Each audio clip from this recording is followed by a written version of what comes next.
Oh, and we're live. Woo! Oh, I forgot. I should ask Jeff if he knew if the Grand High Poobah was going to make it tonight, but that's fine. I chatted him. He hasn't responded yet. I think he's out carousing. Oh, what a jerk. Anyway, we've got to de-stress after our last week, man. We gotta take it easy. He seemed pretty stress-free, honestly. I mean, at times. Yeah, I mean, there were a couple of times when he got cranky, I guess. But I work real hard to make it that way, to make sure he doesn't see all the stress. All right, You're a good handler. You are a good handler, Jeff. Handler. They call them flippers. No, that's something else. All right, so it's the day before Thanksgiving, and well, I'm going to assume, I have to assume that people celebrate Thanksgiving. Though, like at my school, like they can't do like, I mean, like they'll make the turkey hand, and they will they'll do like some other, like at Taekwondo they did like gobble, like turkey races and things like that. So there's like, it's a celebration of things, but I mean, I don't know. It seems like we have to remove Thanksgiving from the vernacular, if you will. But that's fine, I guess. I guess I understand, But they call it something different. It's like fall holidays or something like that. It isn't Thanksgiving break. It's like fall holiday break or something at my son's school, and my daughter's school for that matter. So, but everybody knows it's Thanksgiving, and you always get the Wednesday off. They were home today because everybody travels today, right? They go to Grandma and Grandpa's or wherever. My kids have been off all week. Oh, really? Playing a little hooky? And that's how they do it here. It's fall break for the whole week. We get a spring break in March, and we get a fall break where they're off the whole week of Thanksgiving. You mean fall holiday? I think you meant what you said. What? I think you meant here what you it is said. still here in Texas. It is still Thanksgiving. All right. So we have Jeff, we have Pete, and we have Keith. Theoretically, Anthony is showing up. I asked Jeff if the big boss man Scott Alden would be here eventually, and that's a possibility. But other than that, this past week was the big thing with BGG.CON, and we had the PAX Unplugged. I was hoping Anthony would be here so he could talk to us about PAX Unplugged, because getting information about how PAX went it has been a little. I mean, it's just I haven't heard any like real concrete like news. I mean, I guess there's a lot of things as far as with TMG. We had we like they said sales weren't great, but I mean interaction with people was really high. Like lots of people moving around. They had some app or something. So like there was like a digital like thing where you could download a PAX app, and then there were like different coupons and things, and you could go to the different booths and then like pull up the vendor in the app and like show that to them, and then like you'd get like whatever, you get something. I think we were giving away copies of Okie Dokie. I think the app also had a map on it too that would help you locate the vendors in the hall. The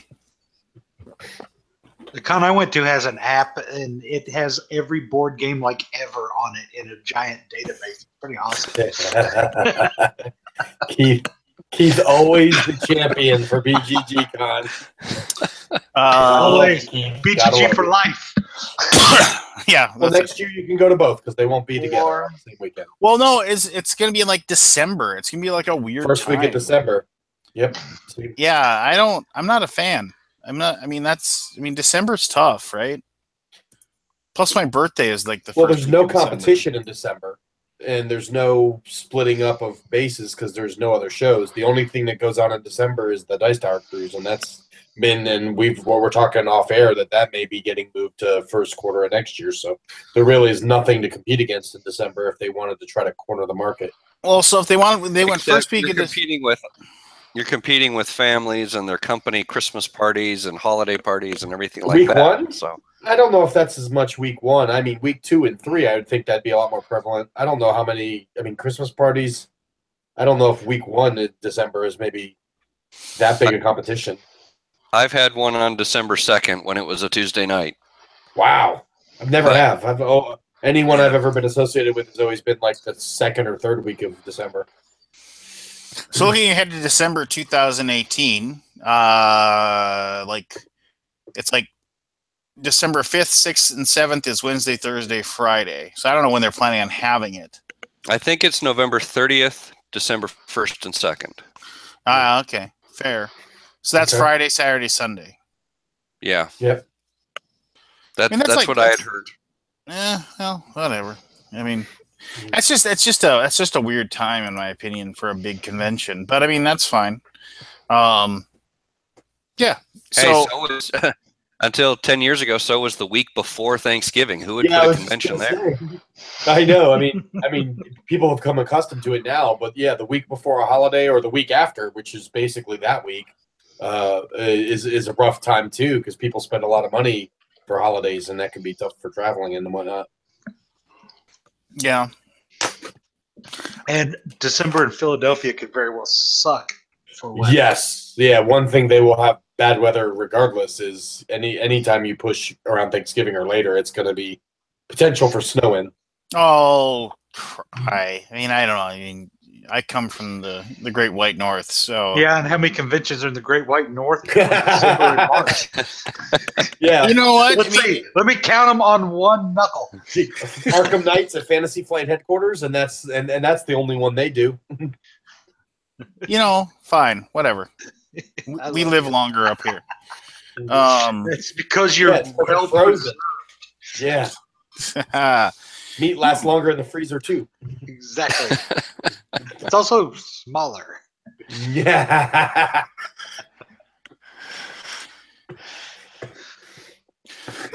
Excuse me. So, oh, shut up. So, like I said, I was hoping Anthony would be here so I could badger him about PAX stuff. But I mean, BGG.CON seemed to go off without a hitch. It was a lot of fun. We I worked a lot, obviously, because I have the job thing going on. So I didn't play as many games as I wish I had. Who did you have with you at BGG.CON, and which guys did you guys send to PAX? Michael and Daniel went to PAX, and then me and Aaron ran the booth, and then Seth and Andy were there, but they were meeting with people and testing prototypes and things like that. Cool. And it was more very little. And Seth was there with his wife, and that was her first real convention. So Seth really wasn't working; he was there just kind of to enjoy the convention and hang and spend time with his wife. And that's how we like it. Yes. So I know it was a good time.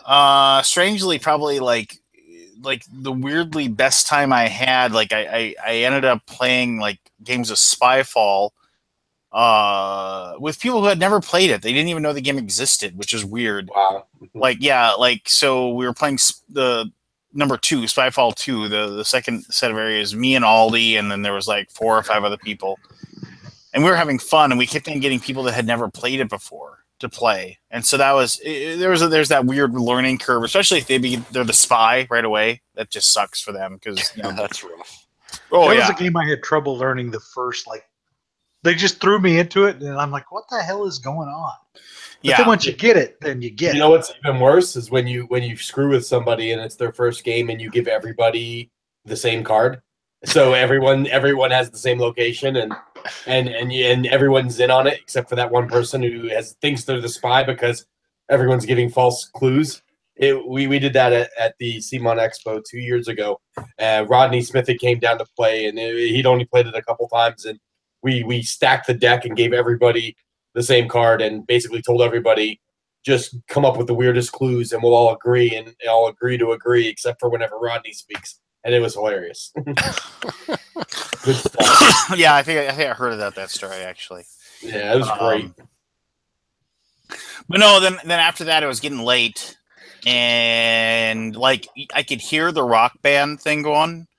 Oh, I saw that picture on Facebook. You did a little Metallica jam. Yeah, and so I heard the rock band thing. And I was like, I'll go check it out before I go to bed. And I was pretty tired. It was like midnight, and then I went down there, and James was down there running that. Do you know how late that ran? It was. I left at 4:30 in the morning. So we had to kick them out at 8 a.m. That thing ran all night long. I went to bed at 5 a.m. and it was still going. And I told our Team Geek guy that was outside in the hall, I said, look, do I need to shut this down? Do you need to go to bed? He said, no, let him keep going. And then I went to bed, and Christine tells me she kicked him out at like 8:30 in the morning. Yeah, wow. I got there about midnight, and then the Team Geek guy, James, he was like, he had a cooler full of beer, and he's like, do you want to do anything? I was like, I don't really want to do much, and I'm just listening, and it's kind of cool. And then he was like, well, do you want something to drink? And I was like, yeah, I'll have a beer. And then like one beer turned into 2, and then turned into 3, and then it was, give me that microphone, I can sing.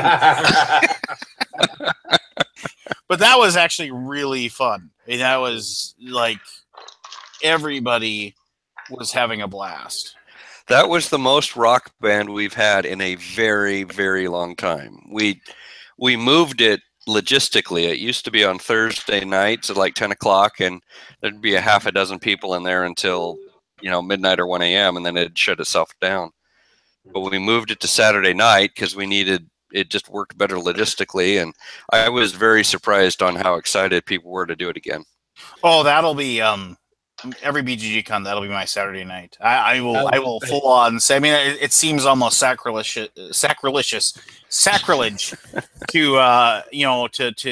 go and do Rock Band at a board game convention, but man, everybody in there was just like absolutely like just having the best time. And Aldi like had downloaded like dang near every single song ever. Like if you could think of it, it was on there. Rock Band is a great party game. I have a setup in my basement just for when I have people over because it's so much fun to play in large groups. Well, it's like what they say. Like there's the one guy that can like what do they say? You get the 2 guys that played. No, you get the one guy who played a lot of Guitar Hero when it first came out and can play guitar. And then get the other guy who played a lot of Guitar Hero, wasn't good. You have him play bass, and then you find the one person that can walk and chew gum at the same time, and give them the drumsticks. And then you find the drunkest person in the room and hand them the microphone. Yep, and it's perfection. Did Battletops go on? It did, but I have no idea. Did. Oh, the guy who won? No, so like it was was it one of the mimes that won this year? Or was it a normie again? Because I think a normie won. I don't think it was one of the mimes. Because I remember the normie won last year, and then they showed up in a full on regalia. Yeah, one of the Snifty Snakes won last year. One of the Snifty Snakes won. Oh, they did? Well, the winner of last year showed up in like full on regalia, like had a big giant like light up costume and made a big huge deal about it. Mm-hmm. And then good. I'm glad a normie won. I was very sad. That's the one thing I missed. I really got to love playing Battletops. That was like one of my highlights of BGG.CON that I'm very sad I didn't get to do this year. Well, I mean, even Bonacor didn't do it this year. Nah, that sucks. Yeah, I mean, it was just without the normal crew acting up for it. Yeah, it didn't. I mean, which is fine.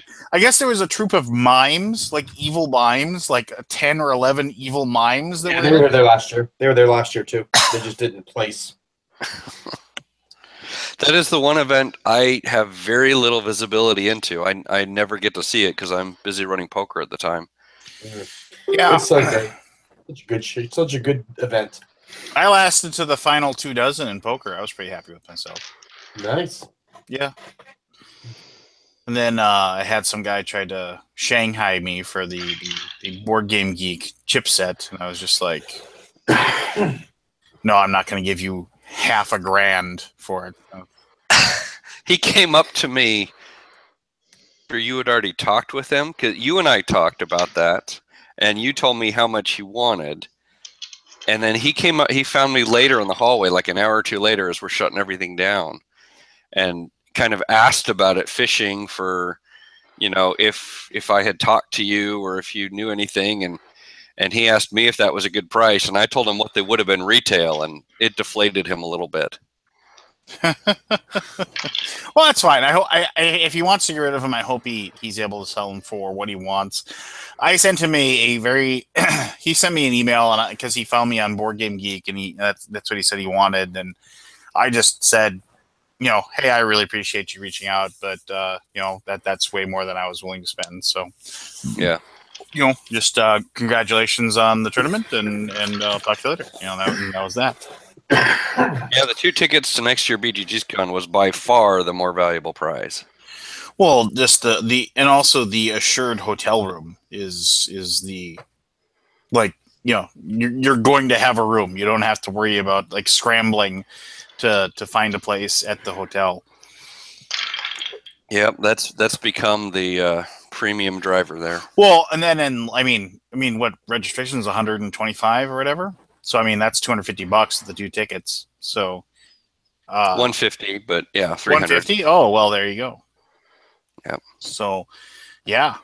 What was I gonna say? Dang it, I forgot. I think. And next year is the last year at the Hyatt. So next year is the last year for BGG.CON in the fall at the Hyatt. Yes. The spring event will still be there for at least another 2 years. But 2019, we moved the fall event over downtown. Well, there goes my plan. What was your plan? Well, my plan is that we just ransacked the place, for souvenirs on the last day. No, we're still committed to that same venue for. So 2 more years of BGG Spring. So I need to go to BGG Spring 2 years in a row. And then we ransacked the place. We like that place. It's just not big enough for us anymore. I like the pink lemonade that we get. It was not pink lemonade this year. It was it was fruit punch. Sorry. It was fruit punch and coffee. Fruit punch and coffee. Ice chilled. It was ice chilled fruit punch, and it was hot coffee twice a day. Thank you very much. We heard the feedback. We responded. Yeah, well, we always try to improve. It was funny when I went in there once. There was one light that worked. It was just it was weird.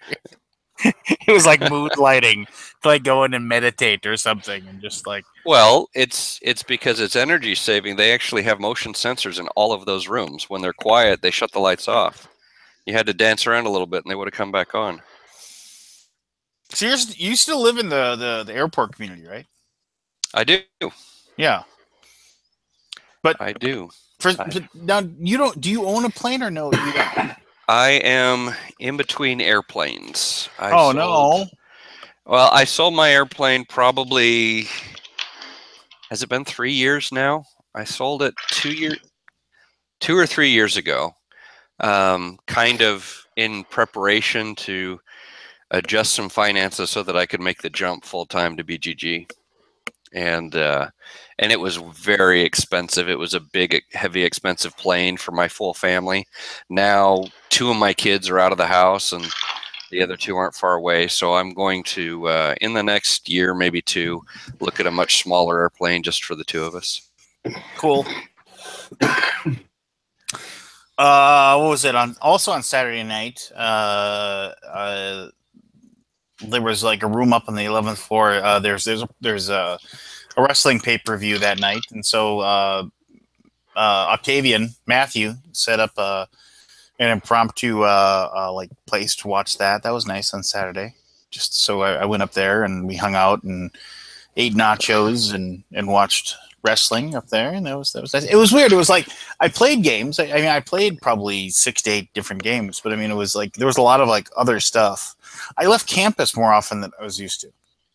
Like I swore like this year I wouldn't leave campus once. I ended up leaving campus like 4 or 5 times. It was always on some weird random errand too. But I did go to Julio's, which was fantastic food with Scott. And then we went to some other place that had like some sort of like sandwich place that was really good. And I made the obligatory trip to Heart 8. I haven't been able to get out to Heart 8 in probably 3 or 4 years now. This is, I think, the 3rd or 4th year in a row where I have not seen daylight Tuesday to Sunday night. You know, I saw you.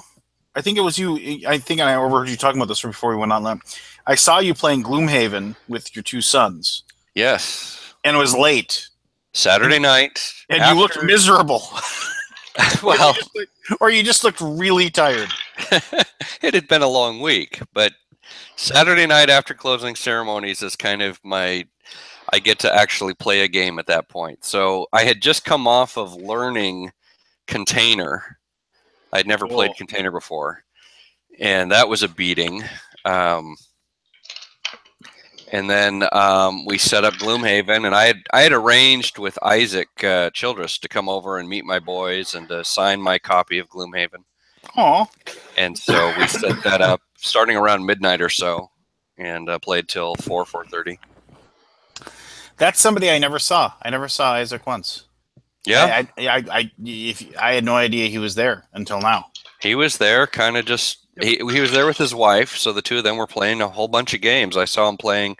See, they were playing Newsford together. That's when I ran into the first time, and saw him in the hallway. He was in the side rooms. He was in the main rooms. He was just kind of a little bit of Where's Waldo, just hiding out incognito. And I heard he had to, fix a couple of production or customer service issues with Gloomhaven getting sent out everywhere right now, but I kept him a little busy. But no, he was very gracious. He came over and we chatted probably a good half hour, 45 minutes, and about the game and about its history and about its plans for the future. Really? What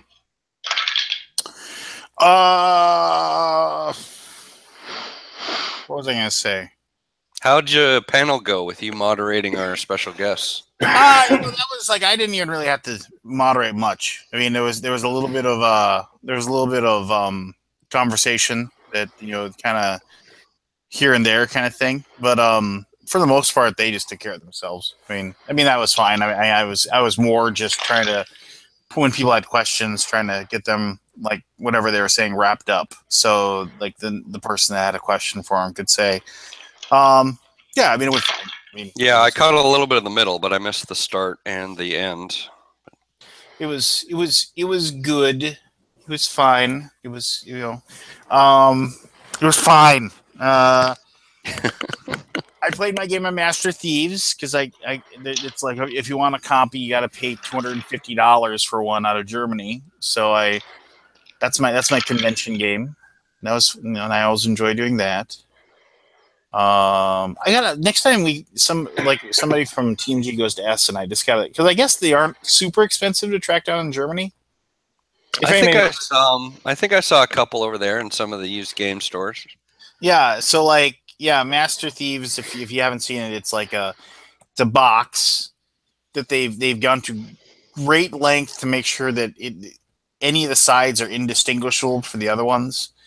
And then you have basically it has all these old drawers that you open and close, and so you get to put gems in there, or you get to open a drawer and take gems out.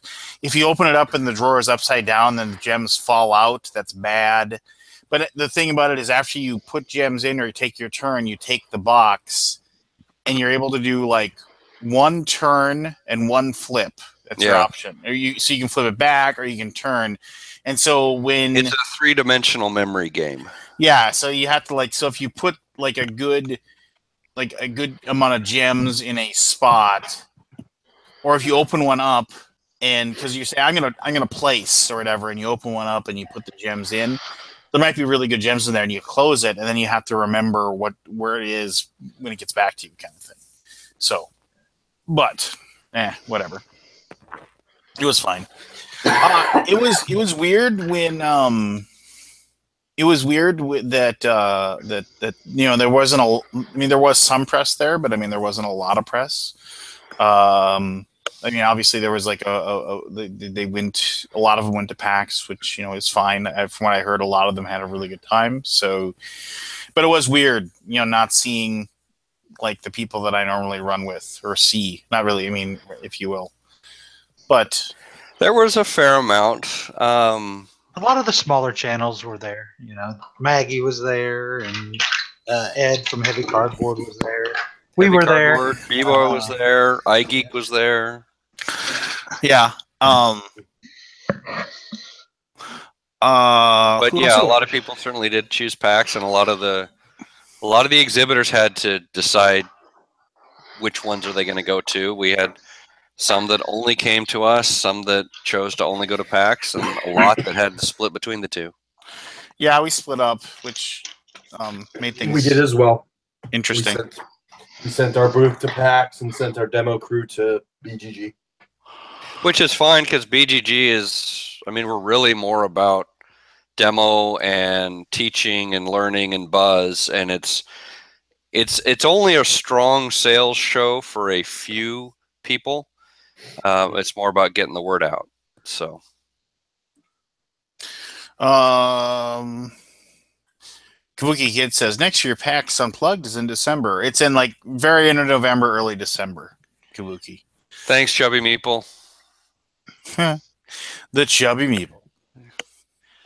And Paul. We notice and appreciate the loyalty. I saw Paul. I saw Paul and his lovely wife several times. I saw Paul waiting in line to get some Terraforming Mars action. The flea market was awesome again, or the bazaar, I guess I should say. Yeah, you scored 2 games in the bazaar, didn't you? I was pretty excited. 2 out of print. Ever since I was a kid, I always wanted broadsides and boarding parties, and a guy had a complete. I was jealous of that one. I would have bought that one if I was there. I was very jealous of that score for you.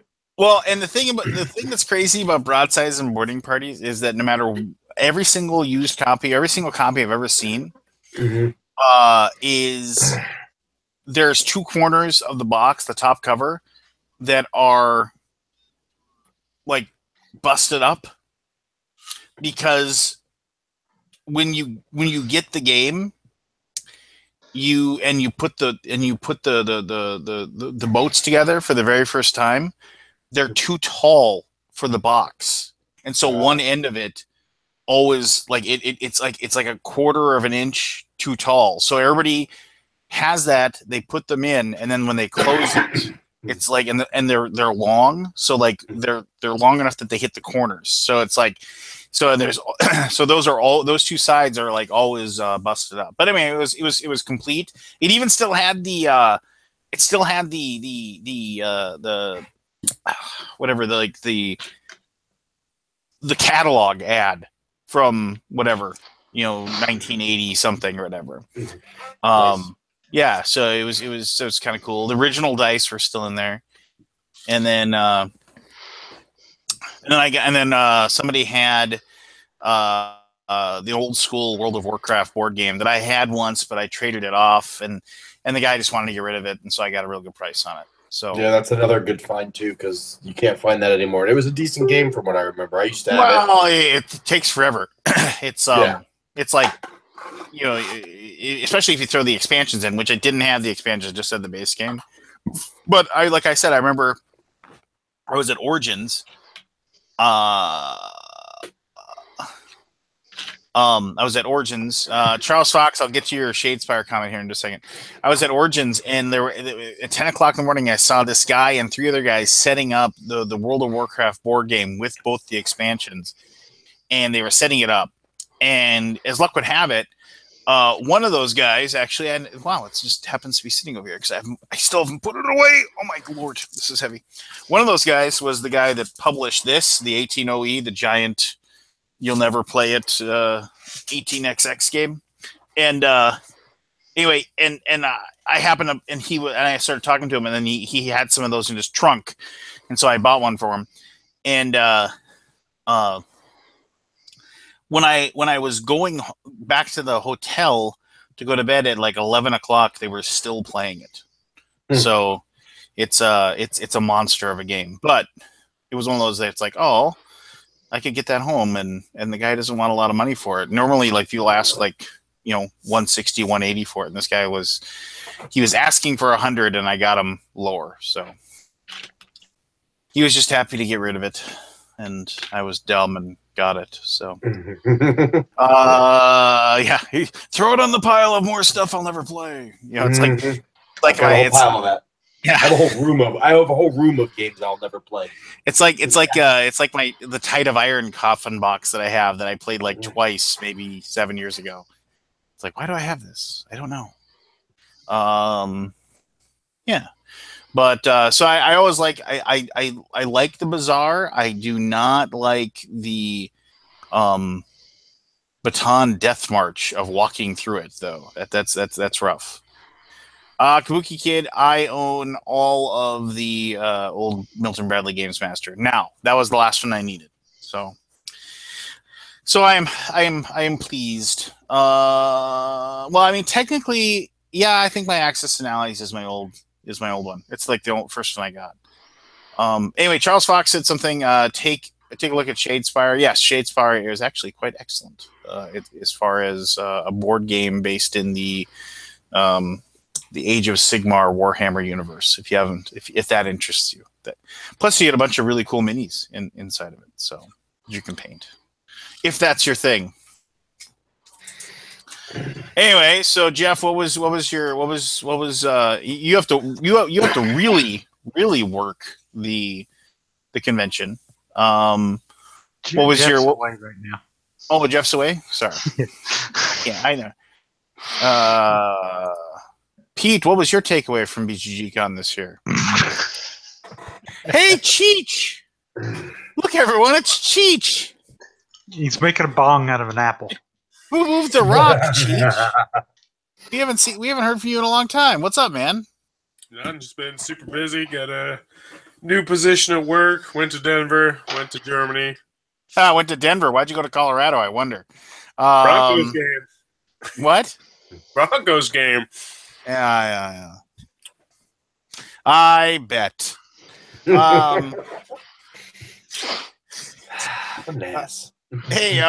Cheech, you got a little dirt there above your lip and on your. No shave November. I'm trying to go see. Not working very well. I don't know. Just This is 22 days of not shaving. That's all I got. Wow, this is 2 weeks of not shaving.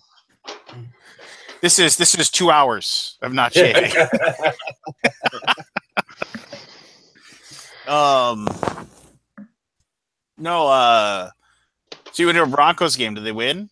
No, they got the hell kicked out of them. Yeah, they're a horrible team this year. Yeah. Sadly, they are. They're disappointing me in fantasy football too. I sold all my season tickets though before they started sucking. I sold them off when they were 3-1, so I made really good money. So I'm happy. Oh, excellent. Well, I can't believe that Trevor Siemian isn't carrying you guys through the. That's not Trevor Siemian. It's our god awful offensive line. Yep. That's our rookie head coach. I think he's an okay quarterback, but You just make excuses. yes, I do. I'm an apologist. Yes. Oh, hey, did you guys see the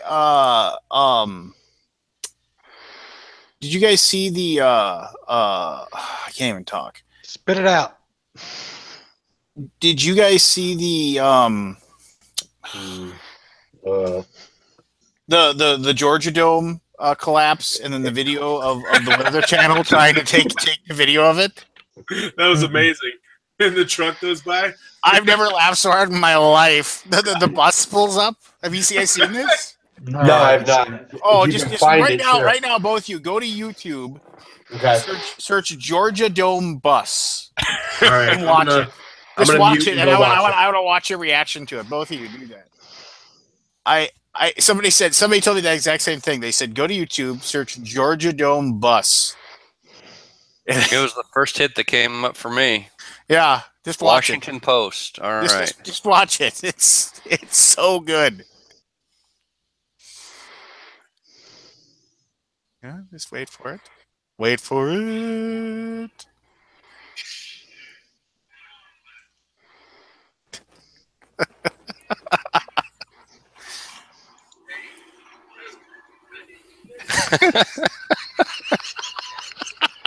Get out of the way, bus. Get out of the way, bus.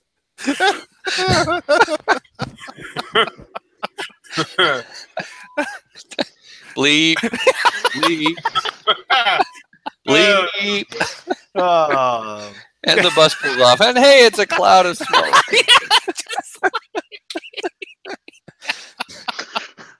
Like, all right, once in a lifetime chance to capture this on video. Hey, the bus has a schedule, damn it. Oh God. Can you imagine? We got the perfect spot for this. Dead center. Here we go. Did they plan that or what? That was hilarious. It couldn't have pulled up any more perfectly. Hey, it's the man of the hour, Scott Alden, everyone. Scott. Hey, can you hear me? Hey. Hey, Aldi. Can you hear me all right? I can hear No. you just fine. Okay. Hear you at all. Yep. Looking good? Nice. Welcome back, Forrest. Hey, thank you. I didn't get to talk. I didn't even see you at Essen. You never stopped by. You don't come around anymore. He's big news now, man. When He's was got the last 800 time? videos It's a to big shoot. deal. It doesn't come around anymore. I was swamped. I shot too much. I worked myself to death. The spam we get from Forrest's videos on YouTube is similar to the spam we get from you on a daily basis on Kickstarter. Yeah. Oh, that reminds I've me. slowed down, man. I've slowed down. You have slowed down recently, but there was a good week where my wife thought we were having an affair because I got so many emails from you. I can't remember the last time you invited me over to me. Mountain Dew you're drinking, Pete? Yes, Diet Mountain Dew. Are you saving those codes? What codes? The codes on the caps for the Xbox? Mine don't there's have codes? any. Jeez. You were just a little There's no codes scammer, for weren't these. you? Oh, there is codes. I spent doesn't have $900 on Doritos this week. Wait, where's the You bought code? the Xbox Where's for the code? $500. Why? Why would you No, spend that? I'm winning. Well, I how can't much? say Wait a minute, time out. You spent how much money? Cheap? me, my wife, and my friend are all going to win an Xbox One X. We've already won it. And then we made about $180 in Walmart gift cards, and now I'm selling the codes for about $4 or $5 a pop on Reddit. So I'm pretty much going to get 3 Xboxes for about $250 and then sell them and just make profit. Wait a minute, time out. So you're buying. Where are the codes? What? You're first of all, okay. So Are the codes on the bottom? for some reason you have the munchies. Who knows why? You go out Okay. and you buy a bunch of Doritos. No. So Xbox, they're teaming up with Doritos and Mountain Dew. And essentially Yeah, they they're always do. codes on Mountain Dew and they have it on Doritos. They've done it before. And if you buy a bag of Doritos, you get 200 points. If you buy Mountain Dew, you get 100 points. But they have these special bags of A chips. can of Mountain Dew is worth 100 points. Mhm. Bottle. But the big point getter are these chips called Doritos Roulettes, which is just the stupidest chips ever. You don't know if you're getting a super hot Those are chip or a great. mild chip. I have bought roughly about 300 bags of those chips this week because you get 400 to 1,000 points per bag. And they're rare. Like you can't. There's like 10 bags within a 40-mile radius of my house, and I live in a pretty populous area. So me and my wife and my friend all got the Xboxes because you're only supposed to win one. So 3 people won the Xboxes, and then I have extra codes left. And then I realized you could sell these codes. So wait a minute, Or- time out. So like basically you open up the bag and it says you win an Xbox? No. You have to enter the codes, and they give you points. These bags give you between 400 and 1,000 points. So a certain number of points gets you an Xbox? Yeah, it's an auction. It's called every 60 seconds. The average is about 35 to 40,000 codes. So if you buy 100 of these bags of chips for $300, you're guaranteed pretty much to get one. But getting these bags is How are you guaranteed? What if somebody else has the right code? No, it's not a you points. accumulate points. You get the bags give you anywhere from 400 to 1,000 points. So if you get 100 bags and it gives you 70,000 points, you can bid your auction and win it for 40,000 points, and you still have points left over. But you can only win once per account. What if somebody bids higher than you? You lose all your Well, you give away 150 Xbox One X's a night for a month. So the chances of winning one are good if you have that. Do they take your points away from you if you lose? No, it's just like an auction. It's just you bid 35,000, you got outbid, and you put it in. Yeah, we have an entire garage full of chips. I've got like $180 that I've saved in the Walmart savings catcher. It was $900 spent on chips, which my wife was just absolutely against. But then wait, you could have just bought the Xbox. Yeah, well, here's the thing: I'm going to make like $800 to $1,000 profit and have a fuckload of chips, though. Which will come in handy for you. You just said they're the shitty chips. Pretty good. Don't let them steer you wrong. I look for those things all the time. They don't have them here. Well, that's because they probably sold out because they got like a super. Cheech, I'm going to help you here. Aldi could use some chips for next year's BGG.CON. Maybe you have some. You can sell them in bulk. Put them on as a door prize. Here's the problem, Cheech. He's gonna need them all with the munchies he gets. Just no, it's foolproof. I mean, I have like. So what you're saying is that isn't a beard you're growing? That's just the Dorito dust around your face. I have went to 5 separate Walmarts and cleared them. And they all said your mustache was horrible. They did. I don't deny that. You walked in and they said, "Oh, geez, here comes trouble. Sir, you can't donate blood here." No plasma. We don't take plasma. No, we don't take plasma. No, I'm telling you, they do it again. It's a foolproof scam as long as you can get the bags of chips. Foolproof scam. I spent $900 on chips. And I wish I would spent 3 times that. I wish there was enough chips to do it. You get them from Walmart? You can only get them at Walmart. They're exclusive, which means the price of these codes is raising. So I'm literally buying a bag of chips for $3. I get like 50 cents back from the Walmart app because the prices are cheaper somewhere else. And then I sell the code in the bag for $4 to $5. And some of the bags have 2 codes in them. If they're exclusive to Walmart, how are they cheaper somewhere else? Because they only ring them up as Doritos products. Gotcha. Doritos. So I saved like $1. I bought 90 bags of chips one night, and they were on sale at Kroger for $2. And they said, "Surprise, surprise!" What if they suddenly looked at you? Laugh all you want. It was a very profitable. And they're just like, "Oh, let me get this straight. The government check just showed up, and you need." You know that somebody at Walmart called the local cops and said, "Some guy just bought $900 in Doritos. You know he's a druggie." Yeah. So now there's a van in front of your house. Bum bum bum bum. Because nobody has munchies that bad. No, I do like those chips. It's just I don't see there's a big market for them. If you had taco flavored Doritos, I'd buy them all from you, Cheech, because I can't. I would buy the Doritos if I could find them anywhere. The taco flavor is good. Yeah, I love it. It's my favorite flavor. And they don't make the orange bag. It kind of looks like an old school like retro bag. Is that what South Carolina doesn't have them? I've never seen them here since I moved. Dude, I'll have to go because I was just at my grocery store and I walked by and there was a whole rack of them. I picked up a bag of them. Dude, if you can send me 5 bags, I would love you forever. They taste good, don't they? They're so they good. do. I mean, it's just taco flavored Doritos with sour cream and onion dip. Oh, that's heaven for me. Yeah. So good. So good. Cheech, what's heaven for you? Food wise? Depends on the time of day. Depends on what depends on anything you've done a half hour before. I'm sorry, man. it's just so easy. It's too much fun. I'm sorry. I apologize. You beat the dead horse, but the dead horse is going to be completely gone in like 8 years. You know that, right? What?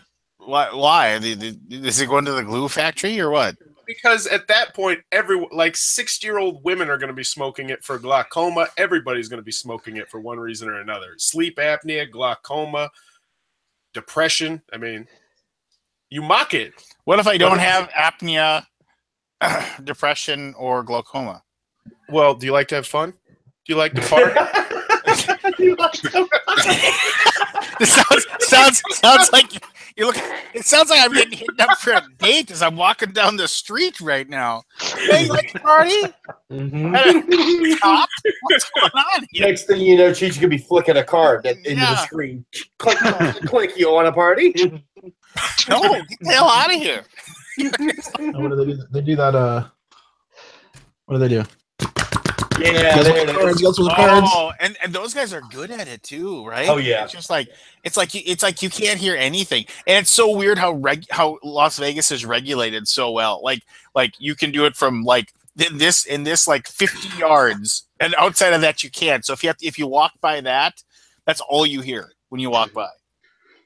Yeah, a buddy of mine was in Vegas a couple weeks ago, and he said he was going to try and collect as many cards as he could. Me and my wife went to Vegas one year on our anniversary, and after the second pass through, we're like, let's just collect them all. And we had like 300 of them.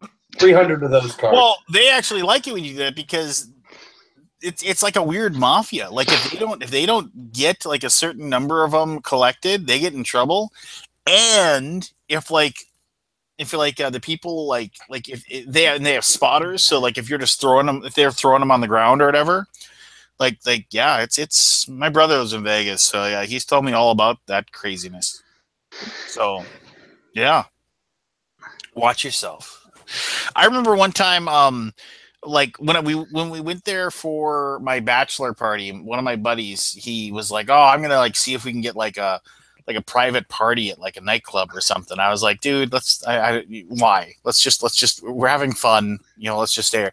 So he started and so he's walking by and some guy, I don't know how, he was like, he struck up a conversation with some guy and he was just like, oh yeah, I'm here for a bachelor party. We'd love to, like if we can get a private room in a nightclub or something, so we can have a good time. And the guy's like, oh yeah, let's talk. And so like, he kind of pulled him off to the side and the guy took out his phone and after I'm sitting there, it's like, dude, let's just go. Like, screw this. I just want to go. I want to go gamble. And like the guy was like saying, okay, so here's the deal. He said, you and all your friends give me $100, and then I'm going to get a car, and the car is going to take you to meet my friend who's going to be at this other place, and then he's going to take you to the club. And we're like, this sounds like we're going to lose a liver or somebody's losing a kidney and we're all losing $100 at this point.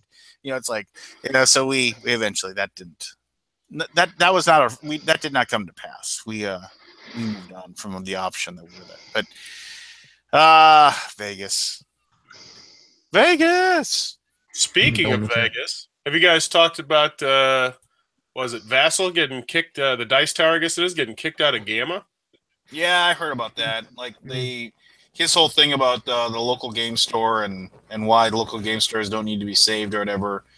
Like somebody, who knows, maybe it was Gamma or somebody raised a problem with, because that's the local game stores like yeah, it's half game stores, half publishers there.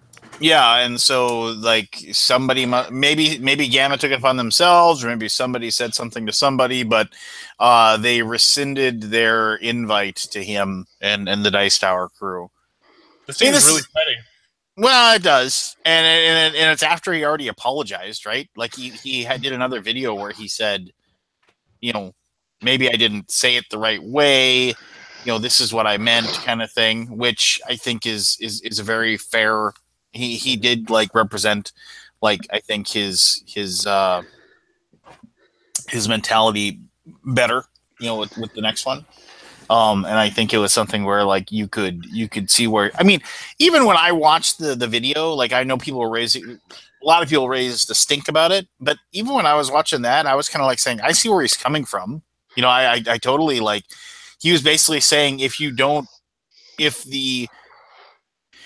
this is my take. If you as a store owner don't make an effort to like have a clean place to play games, you don't hold events, you don't offer like some sort of like a buyer program to get people in there or whatever, you're not going to win. It's like you can't. If you don't put forth the effort to have a good store with good selection, with good prices, that has a welcoming and open atmosphere, then you don't deserve to be in business. I think that's the impression I got. Like, it was like, you don't just get to survive just because you're the friendly local game store, and every community needs a game store. You need to put some effort forth to make it happen. I think eating Doritos. Yeah. So From so I Gamma's think- point of view, though, they see a guy saying, there's no reason you need to support your local game store, which is what he said.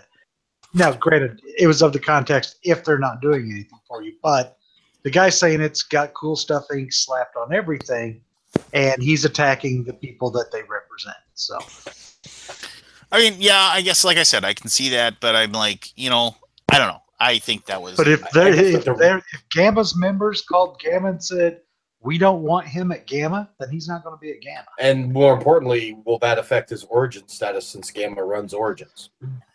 Oh yeah, didn't even think of that. Nah. There's no chance Yeah, he but doesn't he go to buys a Origins. booth there. Like No chance. No chance he doesn't go to Origins. Yeah, I think he said he I have a wasn't feeling going. it'll blow. Yeah, up. I thought he said in his video that he was considering not going at all, not bothering even trying to go. The Gamma or the Origins? Well, he can't. He was excluded from Gamma, but he's considering not going to Origins. At least that's what he Really? said publicly. You know what? Ultimately, no press is bad press. This will actually get him more people will check out his channel because of this than it'll actually help him in the long run, honestly. I won't lose any coverage because I know where to go to watch Gamma and Origins coverage. Where's that? Forrest. Scott, do you feel a pressure on your bottom? Forrest is going to do 100 videos from Gamma on the first day of I'm going to email them and I'm going to look into it because they just posted something somewhere about that on the board game reviewer thing, and I fucking love Vegas, so fuck yeah, I would definitely love to go there. It's in Reno now. Are you going to go to the fucking mall later too? Jeez, Reno. just like F-bomb this, F-bomb that. Sorry, It's Reno, cheat. I've been very Yeah. stressed. the last couple weeks. It's glaucoma cheech. So If he can get a trip to Vegas, that's another 4 Walmarts he can clean out of Doritos. No, my wife said I was cut off. When I told her I spent $900, she was like, "Yeah, okay, I think that's enough." More foods. Feed me more. I want to see your complexion in a month. Yes. He's gonna have orange skin. Yeah. Zits all over the place. The worst was I had to unbag all the Doritos and then pour them into gallon bags, and when I would accidentally touch my eyes, it would burn like crazy. Because some of these chips, that is the worst. Yeah, that's the So worst. you have like 900. those people in those areas of the country where they're starving. They So don't you know. have 900 Ziploc bags full of Doritos in your garage? No, he has No, 900 you can Ziploc fit bags. It's something. you can fit about 1.75 bags per gallon bag, but I did go through about 200 bags, gallon-sized bags. Wow. Yeah, it's more chips than I know what to do with. You'll So find you eat a them way, one chip right? at a time. He Everybody, found we a all way. know what we're getting for Christmas this year: a bag of Doritos gift wrapped with a bow. Yeah, there you go. Apparently, they make good kindling for fire. There's a Reddit page that's all about this every 60 seconds promotions, and they talk about just what to do with the extra chips because people buy. I mean, some people bought like $2,000-$3,000 worth of chips. For what? I mean, seriously, so you can get a free Xbox? Why not just spend $2,000 and buy an Xbox? I mean, Because with $2,000, you can get like 15 Xboxes. Like, this is a money-making endeavor. This is just about getting an Xbox for most people that spend that much money, obviously. you and Larry need to hang out. Yeah, this is very Larry-like. This is very Larry Lemke. If this is him. I mean, this is so a Larry Lemke nutball thing for him to do. I'm just saying, you can buy a bag of chips, take the code out, turn around and sell that code for $4 or $5 and make $1 and get the chips. I mean, it's preposterous. What a giant Why would pain in the Why would butt, people though. pay $4 for the code? Because they can't get the Doritos bags. because they're only in Walmart and they sell out quickly. So Yeah. people are paying for the code in hopes to win the Xbox. But if you do the math, 1,000 points and it takes Xbox. if it takes 40,000 points to win an Xbox and you get even 1,000 per code, at $4 a code, you're paying $400. The Xbox is only $499, and you're not even guaranteed it. So it's flawed math. Okay.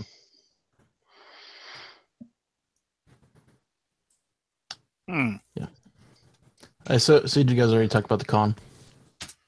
I missed all What that. con? Was there a con? Yeah, it was We like talked- Chi-Tag. You guys remember that? Were you guys there? It's in Chicago. No. No. We Huh? talked a little bit. Who?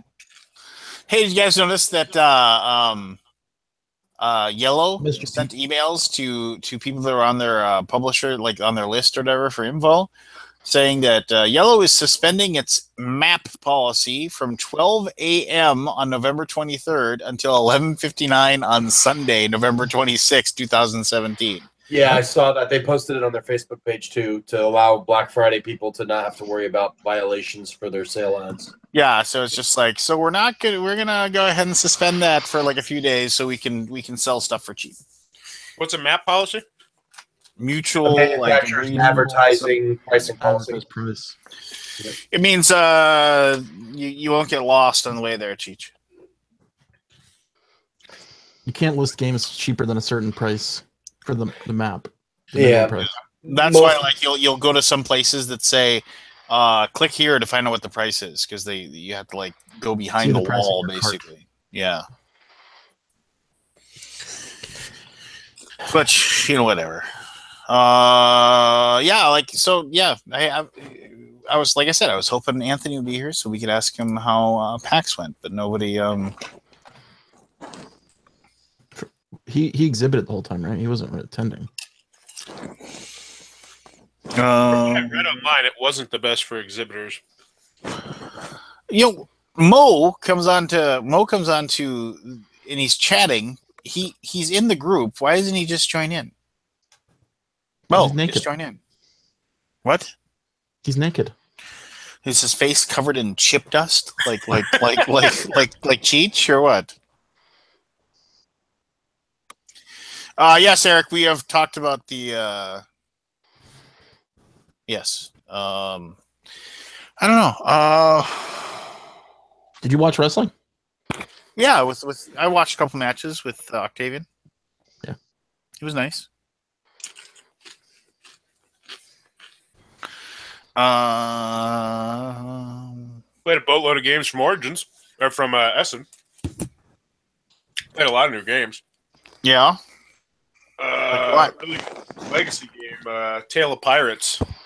Story's crap, but it's a fantastic worker placement, real-time game with an app implementation. It's the story's nothing, but it's we're 9 games in. Me and my wife are loving it. I think it's gonna be one of my games of the years. Story's nothing. That's way Isn't that the underrated. point of a legacy game, to have a story? Yeah, but well, in my personal opinion, Pandemic Legacy. I mean, we played that 2 players because the story was fantastic, but the gameplay was boring as hell. And this game, I like it a little bit better. I like it a lot better because the gameplay is keeping me enthralled from game to game. It's that different. And the story's pretty much just pasted on. But I don't know. I think once it gets brought over here, I think a lot of people are going to like it a lot. I think it is a fantastic family weight legacy game. I play tested or whatever a family weight legacy game that I can't talk about, which is dumb. Why did I even say that? At BGG.CON. Cool story. Yeah. Good story. Yeah. So one that'll be sold at like Target and I stuff. tested a game from a company that Eric Lang works for. It's pretty good. Yeah. I think that's all I can say. That it exists. Has anyone tried this? The Justice League game? I haven't got to the table yet. Can't get that here. Yeah, I can't get it. I haven't found it yet. Oh. Okay. Well, damn. Thanks for rubbing it in, Dick. Yeah.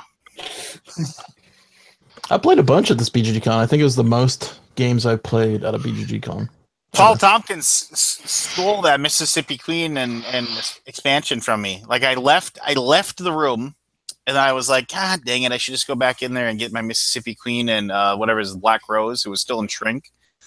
And I was like, I should go back and get those. I was like, all right. I was like, I'll see if the guy will take $100 for it.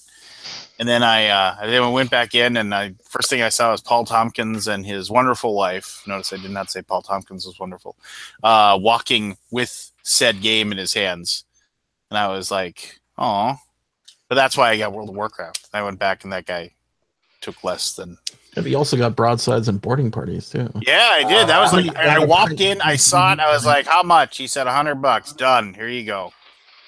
I was like, this is a game I wanted when I was like a little kid, and I never got it.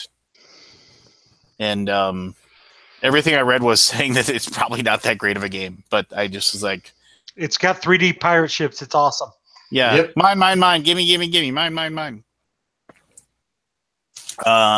Yes, Mississippi Queen. You know what I mean. Name the band. Mississippi Queen. You know what I mean. Is it CCR? No, it's one of those weird bands that like they had like 1 or 2 songs maybe. Kansas. Is it on Freedom Rock?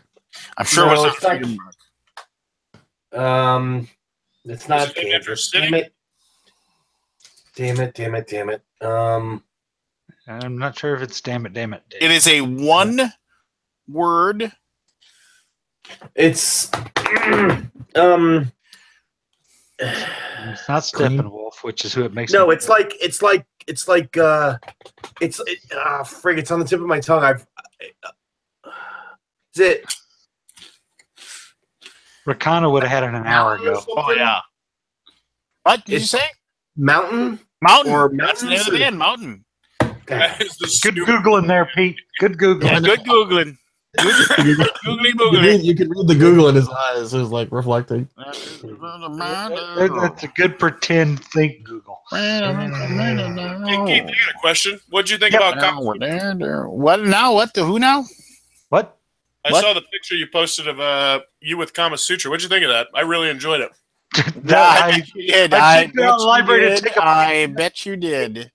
Next to the Glasscock sign with No, looking that's a for really- players. With teachers- players needed and teachers wanted. That was classic. That was so awesome. I was It was- walking around with it, looking at people and pouting. I'll tell you what. That company, Vice Games, I really think they got a good future if they can keep putting games up. Because their other game, Come Together, people are going to joke about it. It needs to be in every marriage counselor's office in America. It is just a game about exploring sexual fetishes in a safe environment. I reviewed it. I'm giving it a Bauer's Best seal. It is a game that if you're in a relationship, it doesn't matter if you have a lot of sex or a little sex. It is a fun and safe way to explore your sexuality with your significant other. And it's amazing. I'm telling you, it is. I expect big things for that game. Well, your wife's been expecting big things for a while, and yet you continue to disappoint. I talked to Matt about it, and he said the whole purpose of making that game was making the people have better orgasms. And I can attest. I mean, that's exactly what it does. You joke, but it's a game about exploring safely, your sexual fetishes with your significant other, the things that you wouldn't otherwise talk about, maybe. Nobody's refuting what you say. We're just laughing. Yeah, we're just laughing. I This is told like- like, We're 10. 7 people about this game, and they're just like, and I was just like, no, I'm telling you, it's great. So, honey, I'm telling you, I just like really getting high. Yeah, I know, Forrest. Yeah, but I'm telling you. Chase Jeff out. Jeff, But I'm telling you. because of the dirty talk. Way to go. This is entirely coincidental, guys, but I am Oh, no, bailing out. he's racing out to buy a copy of Come Together for him and his wife. He's going to get on his plane. He's So, going to so that'll throw me into my quick BGG.CON 3 most inappropriate games I saw in the library. The Kama Sutra game, not a good con game. Speak Out, not a good con game. Oh, that's the one you put the thing in your mouth? Yeah, the thing in your mouth. I thought I took those all out of the library. I guess somehow they That, snuck that was in the library. And the other one, which most people don't think about because I saw him playing it, it's the When I Dream or whatever it's called, with the face sleep mask. Or as I call it, Convention Pink Eye the game. You should have seen at Essen, they had an actual twin bed in the booth. People were playing it around a bed in their booth. That was actually pretty cool. I'm That's glad pink-eyed bedbugs. The game. I know. That's got the expansion. The creepy thing is, I saw it in play, and everybody's sitting around this person, and the person's laying there. It just looks creepy. I have played it. It's awesome. Yeah, I love that game. Well, I made sure Bonacore did not play it at our con. I tried to talk to Keith and get and play it, but we looked at the mask and we're like, if Bonacore wasn't there, we might have played it. He was patient zero with the pink eye. But whatever. Need my own mask for that. Thanks for coming on to see us, Jeff. Come back again. Yeah, this was fun. I figured I had to, defend myself. There was nothing to defend, sir. It was excellent. You put on a good con there, champ. Whatever he's paying you, I'll tell him to pay you more. He'll still pay you whatever. I tell him that every day too. Aldi, pay him more. No, we've got a great team that help us all put this together. It's nothing I can do, even dream of doing by myself anymore. So it's a lot of fun, and it takes all you guys coming to it. So please keep on coming. Fair enough. Best uniforms for the staff, because the jerseys rock. Yep, we're proud of those jerseys. Yes. Mose, I gotta get. Hold on. Well, Jeff, take care. Good luck on finding a new plane to fly. F-16 fighter jet, I think, is your goal here. Oh, like I said, that's probably still a year or two down the road before things stabilize enough for that. But for God's sake, Scott, pay him more money so he can buy a plane. It's not that. I got 2 kids in college and 2 more on the way. That plane has been an albatross around Jeff's neck. For God's sake, Scott, pay him more money so he can pay for his kids' college. We'll talk to you guys later. Thanks. Yeah, hey, thanks for putting on a good show, and thanks for doing the poker. It's always fun with you in charge. So I do like running that. Yeah, I can tell. Make the final table next time. Shut up. My cards ran out. There was nothing I could do. But all right, brother. I'll take care. See ya. Bye. Okay, let's talk bad about him now. So did I miss all the con talk? Are we done talking? Because if we are, I gotta go. No, we can talk about the con. Okay. If you want to talk about the con? I do have to go though. I'm dealing with this stupid game merge data loss, which really is now I'm on day 2 of. Oh, you're still working on that? Yeah. It's a bear. Fix it. Working on it. Fix it. Yeah, you got the glasses on. You're in serious. Yeah. Oh, he's glare. Hey, Clark Kent, take it easy. Nope. We talked a little bit about BGG.CON. And what was the best thing you guys played? Best thing I played. Ooh, that's tough. Now I have to go look at what I played. Rock Band. Lance was going on about Rock Band and Spyfall earlier. Dude, Lance was like Jeremy. He was like an Eddie Vedder lookalike. Well, Eddie Vedder who ate Eddie Vedder, I would say. I thought Rock Band was dead. I didn't think anybody wanted to play that game anymore. Oh, it was a blast. I think what was it going to like the 4 free or 5 beer. a.m.? The free beer did not hurt. I still have my Fender Rock Band guitar. Oh, nice. The wooden one. Yeah. It's awesome. I've got the Beatles one and the Fender one. They're amazing. This is the one made out of a real guitar. Oh, nice. And put new parts in. It's pretty awesome. It's huge. Best thing I played. That's tough. That is tough. I enjoyed the Unlock series a lot more than I expected. Played the crap out of those. Yeah, Unlock was fun. I liked that Nautilus one. That was really cool. Let's see. I liked Big Butts and You Cannot Lie. Don't get me going. I'll sing the whole damn song. I enjoyed that Ikazu song. You should have been at Rock Band. You could have sang with us. Oh, I didn't know you were going to be playing it. That was Saturday night. I went to bed because I had to leave at 8 in the morning. Because you were lame. Yes, the Quazu game was pretty cool. I enjoyed playing Santa Maria with you guys. Rajas of the Ganges was not bad. I liked Otis enough to order it. Decrypto was super fun. If I can talk about Rajas of the Ganges for a brief moment, if that's okay. Sure. I don't want Put us to back to try. it. What? Put your back to us. Well, I'm painting. Oh, okay. I You can wouldn't talk want to while I'm interrupt your painting. night. What? Well, this is a better You view. wouldn't want to interrupt your night. Oh, jeez. I got a skirmish on Saturday. I gotta get my Blight King done.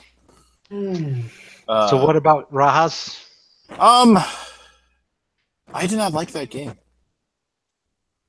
I mean, I don't know. It was just one of those things where it was like, it seemed like there was just like, oh, let's just have a lot of moving parts because we need a lot of moving parts. What's the game? How do you spell it? Rajas of the Rajas Ganges or Rajas of the Ganges or something like that. How do you spell Rajas? R-A-J. It's Rajas, right? Don't you pronounce the J? Yeah, I don't know. I don't Rajas. know. Rajas. Yes. Of the Ganges, like the river. So, like, tell us what the game is. Like, what is it? All right, so kind of game is it? basically, it's okay. It's a worker placement game. It's a worker placement game. You like you have your workers or whatever. Obviously, just like any other worker placement game. You place them on the board to gain the different rewards or actions that are on there. A lot of them are have to do with moving a little boat down a path. Just the Ganges, and then as the boat moves, like the spot that it stops at, you get the reward for that location. So a lot of times, like, you'll think, well, I want to move slow, so like you can get each, like, move them one, so you can get like each reward as it goes, or like maybe you want to skip ahead 3, and you can't occupy the same spot as somebody else. So if there's somebody blocking your way, you don't count that spot when you count your movement. You can do actions that allow you to increase like the karma or like the zen that you get from going to certain going to certain religious buildings. The big thing is that there's these tiles that you get to claim and buy, and then you put them on your little player mat that you have in front of you. And as you build out your player mat, you'll connect to different things around the board in your player mat that'll give you rewards. But also, as you place certain things on your player mat, it'll have markets, and it will have these buildings, these religious buildings. And so there's actions that you activate the buildings that are on your player board, which will either be the markets or those buildings. Why is everybody laughing? I'm laughing because when you're talking with your hands facing away from us, it's really kind of funny.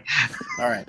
So when you do that, then what happens is that you activate those spots, and then depending upon how you built up your player board, you'll be able to activate those things and get points. The big trick of the game is that there is a money a track, which, like, as you gain it, you go around like counterclockwise, the money track, and then you'll spend money to take certain actions, and you'll gain money. And and then there's also one that, like, you gain karma or something. No, that's your fame. Karma is a different currency. Fame or whatever. So you gain fame for having these special monuments or whatever. The trick is that the game is over when one person's money and one person's fame marker meets. And then, like, there's one more turn, and then it's whoever can, basically make their money and their fame get the furthest apart from each other. So you kind of have to focus on both and bounce the two of them back and forth to get them to work for you. Like I said, it had like all these moving parts, and I mean, me, Seth, and the demo guy played a full game. And anyway, he even said this is like the first full game of it that I played. Like, everybody else came and played like turn or two, and they said thank you very much, and they went, not that they didn't like it or anything, they were just, they didn't want to play a full 45 minutes to an hour at the demo table at the R&R booth. And I mean, it was very, very, very colorful. It was very nice looking.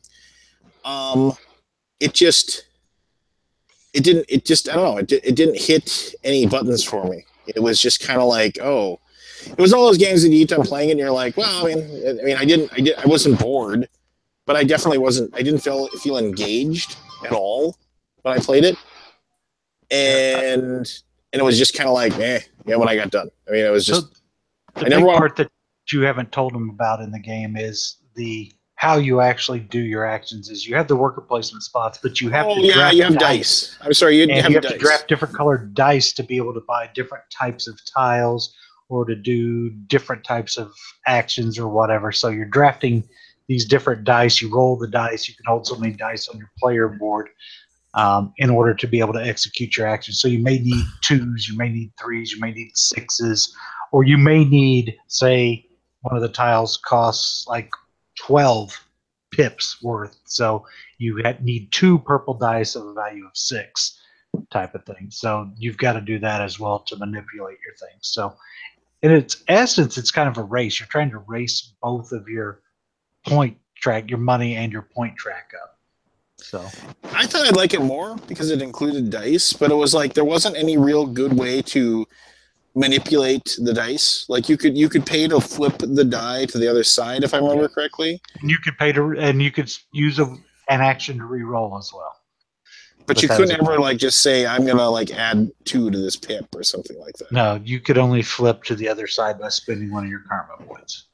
And so and the thing was, it was like you had to come up. You never wanted to waste a turn. You never wanted to use up all your dice. That was the big thing. You never wanted to be in a situation where you kind of put yourself where you've used up all your dice, because then you have to basically waste. It's hard to get more back if you have none. If you have none, it's tough. If you have 1 die, you can turn in you can trade in 1 green die for 2 orange dice. Or you could just go get 1 orange die, but it just depends on what you're trying to do. But just going to get 1 die is that's a waste of an action, really. Yeah. The golden spot on the board in our game was a 2, where you place your worker on that 2 spot and you get 2 dice and 1 of the little favor tokens. Because everybody went there first thing each round, because you got so much for just that worker placement, you didn't have to spend a die.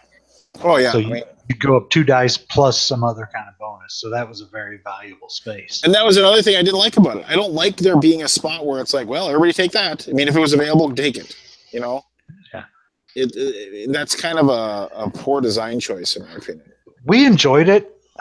We played it, had fun with it, but I didn't feel the need to buy it either. It's an Inca and Marcus brand game, if I remember correctly.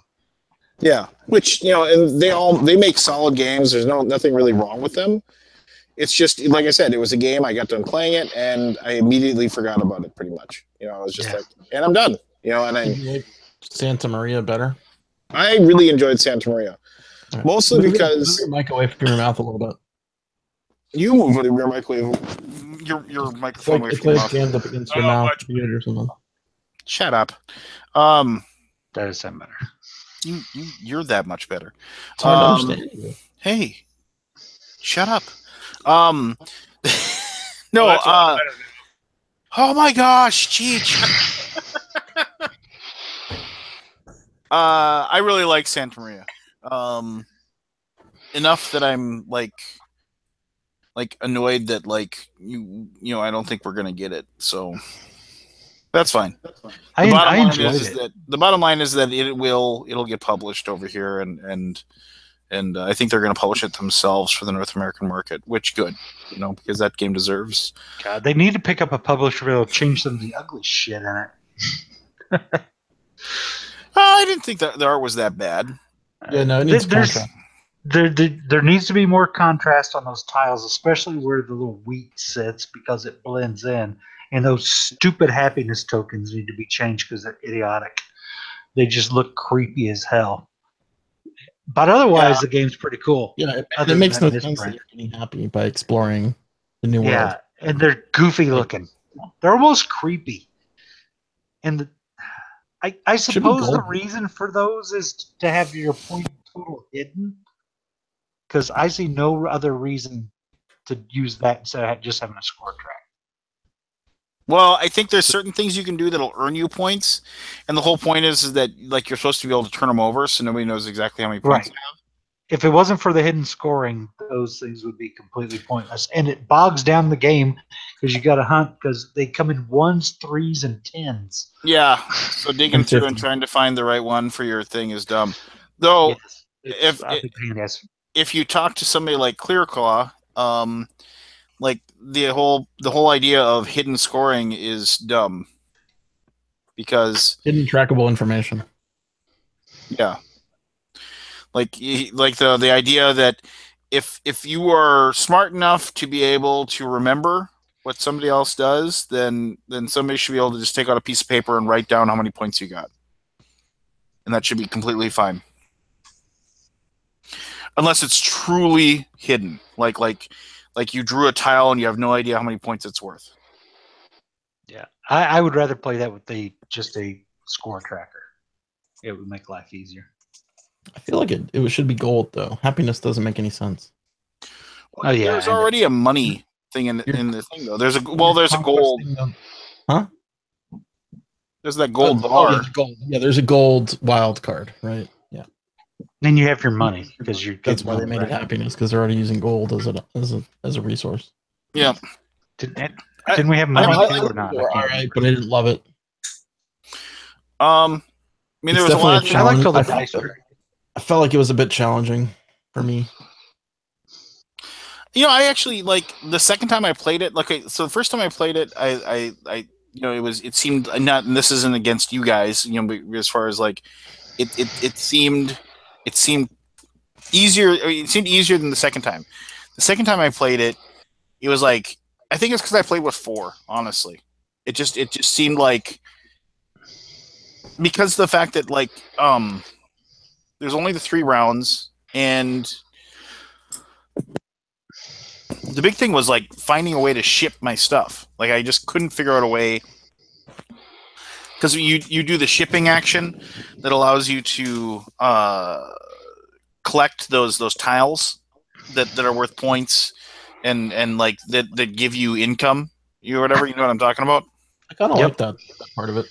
Yeah, I like that part too. But it was like I couldn't ship your goods out and you get a income creator that triggers every turn. Yeah. Right. Yeah. And with only 3 turns, it's one of those things where it's like, the income is huge. Yeah, I wanted to ship more than I did, and I shipped more than both of you guys, but I was limited. I only had 2 ship spaces. Yeah. No, it was. I mean, like I said, it was a fun game. I mean, it was. My biggest problem was that I kept almost falling asleep waiting for Lance to take his turn. Oh, I'm sorry, I didn't hear you. That's because I fell asleep. Having like several side conversations about things that let us know when you're done, Lance. I'm pretty sure Aldi and I played other games while we were waiting for it.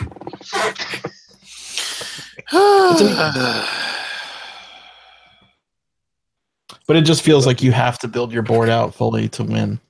Oh yeah, I totally Cover missed the that whole rule. I tanked it because. So you're basically taking actions. You either activate a die on your grid, and it activates all the actions you have in a column or a row. And then you take that die and you cover up the last space. So if you like keep triggering that row, it gets less and less useful, which is cool. Like if you have just this great row of actions that give you tons of stuff, you can't just keep triggering it. Yeah. It was definitely on my I enjoyed it games I played versus my I never want to look at this game again pile that I played as well. Like Subterra. That game was horrible. Really? Oh, I hated it. It was like crappy Carcassonne Pandemic. It was just horrible. I hated that game. Co-op?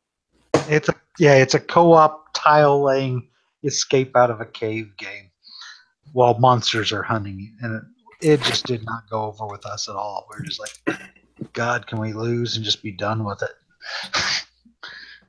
And then we did. But we were not enjoying the game at all. It was just not good. Subterra. Yeah. It was a Kickstarter game, I think. But I played a 6-player game of Bonanza, and that was pretty great. There's Like lots the- of wheeling like and dealing in the- that game. like Sometimes it's Spawn nice to is go in to the the old games. Like the old, like the bean trading game. Oh, gee, yeah, beat Bonanza. That is like the one game that I have found in my local, like when I go to like a thrift store. That is one game that I found like more often than anything. It's just Is like it because the box is just butt Why ugly? would you give that away? and they're always unpunched. You know, like nobody's played it. I would guess somebody bought it for somebody because it's supposed to be a good game. They looked at it and said, "This game looks weird," and then just got rid of it without playing it. Well, yeah. But I just always found that weird. It's like that's the one I find. You know, I always see like that the thrift store finds geek list, and all these people are finding like all these like lost jewels of Atlantis. You know, and I'm like scraping up. Yeah, oh, look at this Golden Girls Monopoly. You know, just or something. You know, just so. That's just what because it's. But then again, I'm not in a highly populated area. I've heard repeatedly that like you need to move someplace where people are regularly like trading in their crap. But I don't know. So Keith and I played some of the social games Saturday night, was it? Can't remember. We played social games like every night. Yeah, but I'm remembering the one where we played Spyfall 2 and Chameleon back to back. I didn't play Spyfall, so I you didn't not play in that Chameleon. game? No, I think that was Saturday night. I left. I think Lance played with you. I played I played Chameleon. Spyfall with you. I just don't know if I like those games. Like, yeah, we played Spyfall. It's such a weird game. Like when you don't know all of the locations, it's just not fun.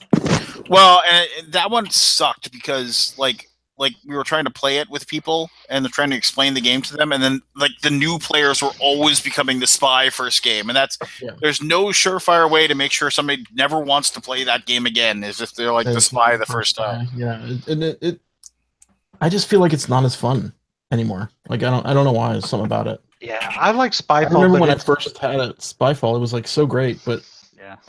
Well, it's because lost its luster. you need people need to have fun with it. Like I was trying to have fun with it. I was trying like when I was playing When you were Super Sam. when you were role playing, but then if you're role playing, it's like okay, you're obviously not the spy. Everybody else is just playing it like very vague. I find it to be a very just- fragile game. It's very Right. fragile.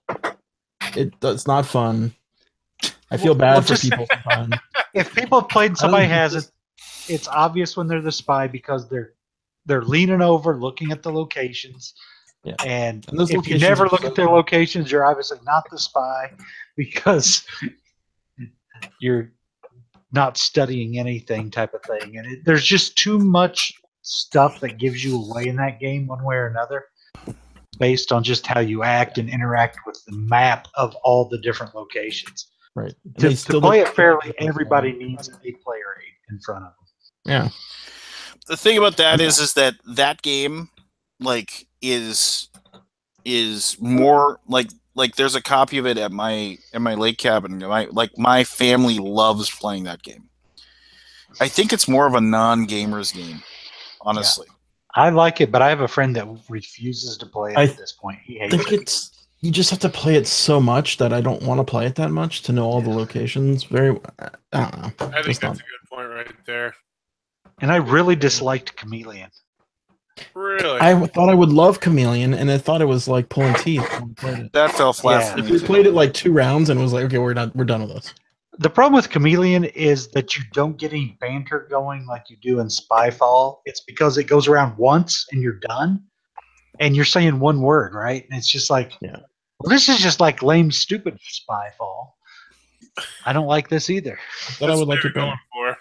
And if you try to be clever, people won't read it and they just think you're the chameleon, which is what was happening to me. Come, chameleon. So I think Decrypto is Chameleon done right. Decrypto is fun. where you're Now trying that- to intercept the words, the clues that your team is giving each other. And that Like, one's that's brain Chameleon. too. To me, I liked after we got into it and we were like, and people knew what they were doing. I thought that banned words was good. It's okay. Bandwords was great. I played it 3 times. Well, yeah, I mean, as long as you don't play with Loved it. Cheater Keith. But I mean, Hey, if I can cheat and get away with it, I'm going to. Cheating Keith. I'll just What do you own mean? it. We still beat Because you I either, cheated with my with or without knowledge. that clue. Of course, I'm being called a cheater by the guy that was gesturing when he was giving Yeah, clues he was and constantly leaning over the gesturing, pointing to screen. his nose. Yeah. I had It's an itch. basically taboo. Bandwords is great. It's a party game from Target, made by, I think, the Forest Pruzan company. I don't remember who published it, but something like that. And it's taboo, but you don't know what, like, you're creating the taboo words for the other team not to say.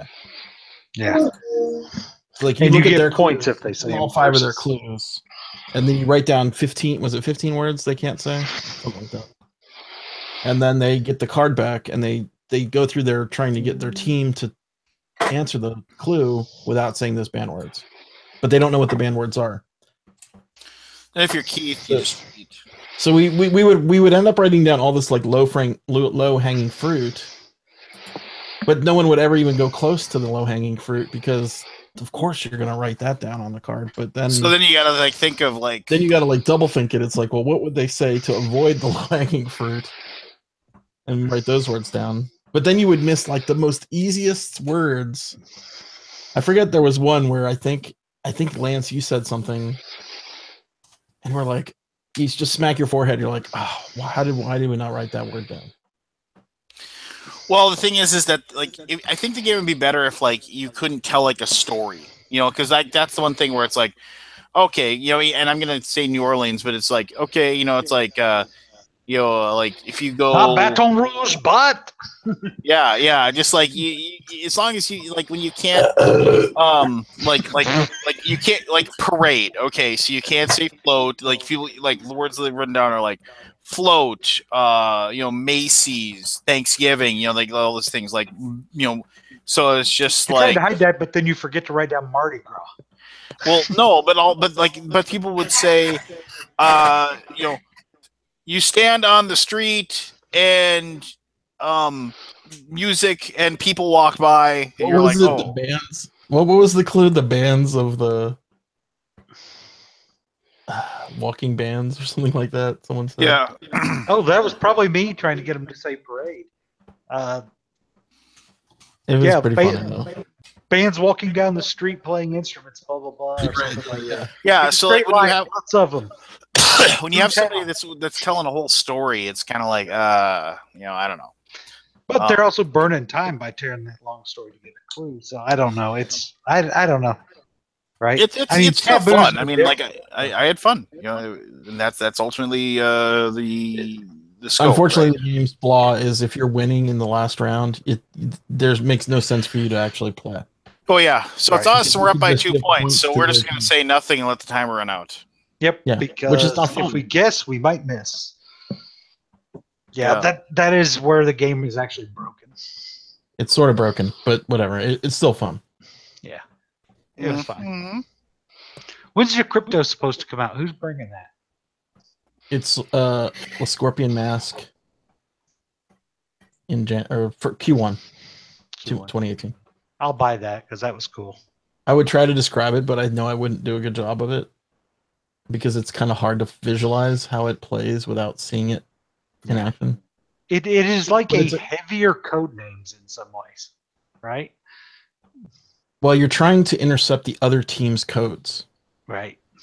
but they're giving codes in words, and you try to figure out what what numbers match those words, and the numbers are words themselves. So that's totally a bad way of describing it. But You're having to give your team clues that they can get right. Your opponents get the clue where you have an advantage. You see what all the words are, and you're trying to figure out what the clues match to on your end. The other team doesn't see what the words are, but are listening over multiple rounds to try to figure out what those words are in order to basically intercept your code. And Right. if they can do that twice, before you can, then they win. If they fail getting their own code right because they're inept spies, then they lose. But I get it. It's you. Do you remember the just use code code names words? that was like the words were grid, pig, what was it? I remember the one we didn't actually suck at, which was we had root, honey, and 2 other words. Anyway, so eventually your team will zero in on their. If you can associate all the words together, you can basically kind of come up with an idea of what the target word is. One of theirs was Enough that you can intercept their code. It was Vegas, so we were close. But anyway, it was fun. And see, that's okay. So this is what I was going to say. Is that this is why BGG.CON was kind of weird for me this time. Was that there was a lot of like just fun. What? Nothing good. What? What were you going to say? What? No, I had fun. What are you talking about? No, it felt weird because it was like usually I play like a few epic games of something, you know, and it was just like it seems like I just played a lot of quick little light games, which not necessarily is a bad thing. It was just different. I played a lot of games, but I didn't play any games that I was just like, wow, I got to run and buy this right this second, right? I didn't find any of those like, oh, this is my new favorite game type of games. But, I found the game, like I said, the Unlock game surprised me because I didn't think I'd like them that well. And I played freaking, 8 Unlock scenarios over the course because I played. That was like that was probably the best game I had. Was like when you and your buddies and me, we played that Unlock game. That one was really fun. Like sitting there and hammering away at that puzzle.